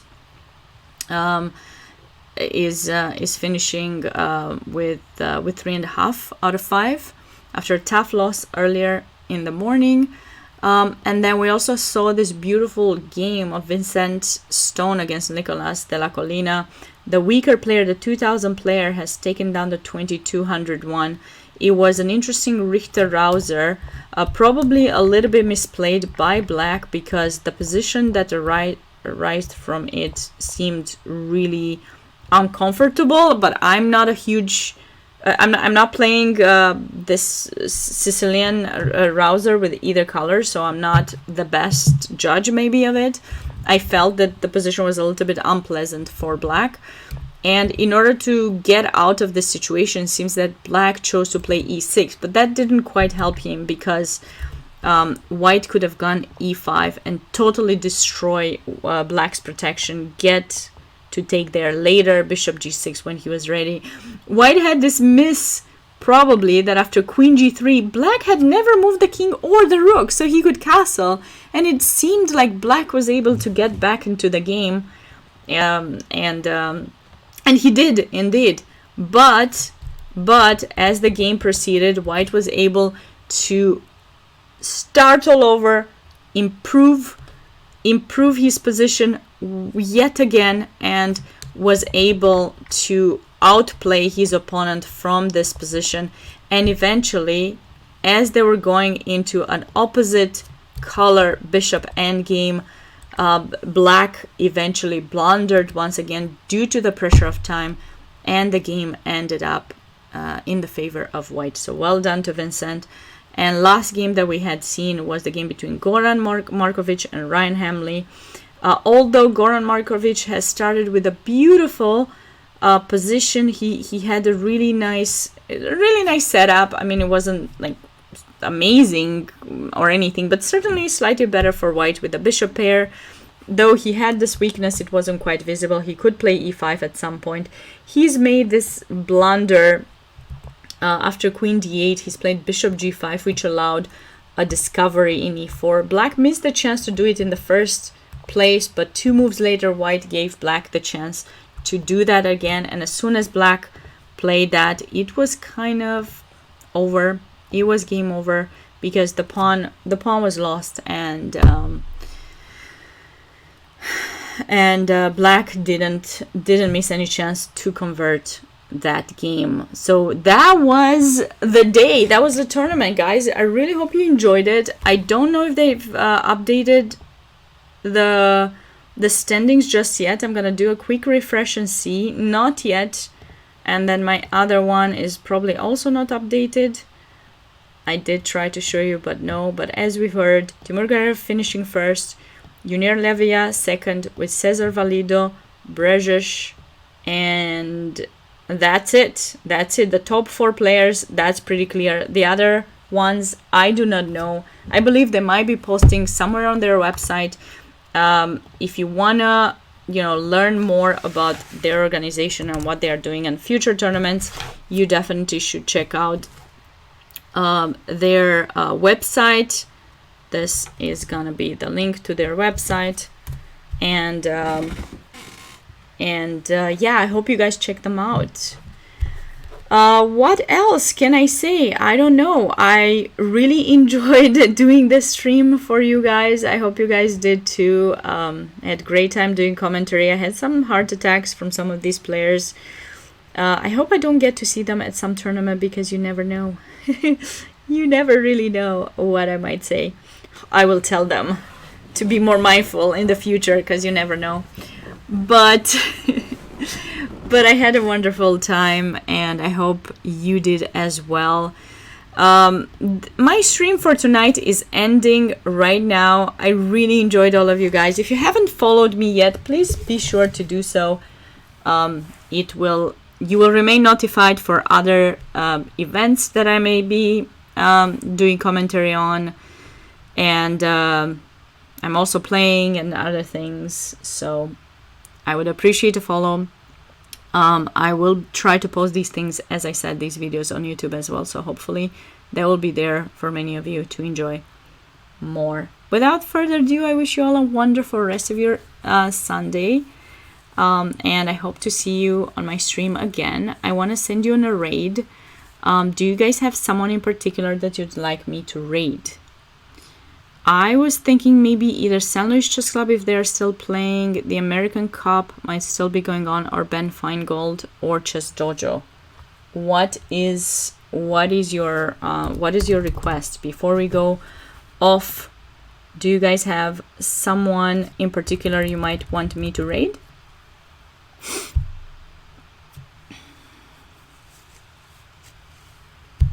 Nobody seems to be saying anything. None of those, just your thoughts. All right, let's go to to St. Louis Chess Club.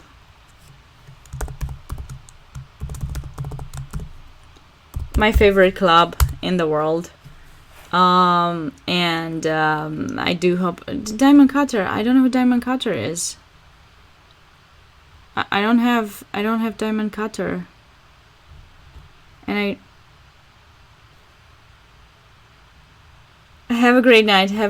All right, have a great time, everyone, and see you hopefully tomorrow. If not, definitely on Tuesday, on Title Tuesday in the afternoon. We'll try our best to score some points against some big guys. All right, later, guys. Thanks so much for being here. See you soon.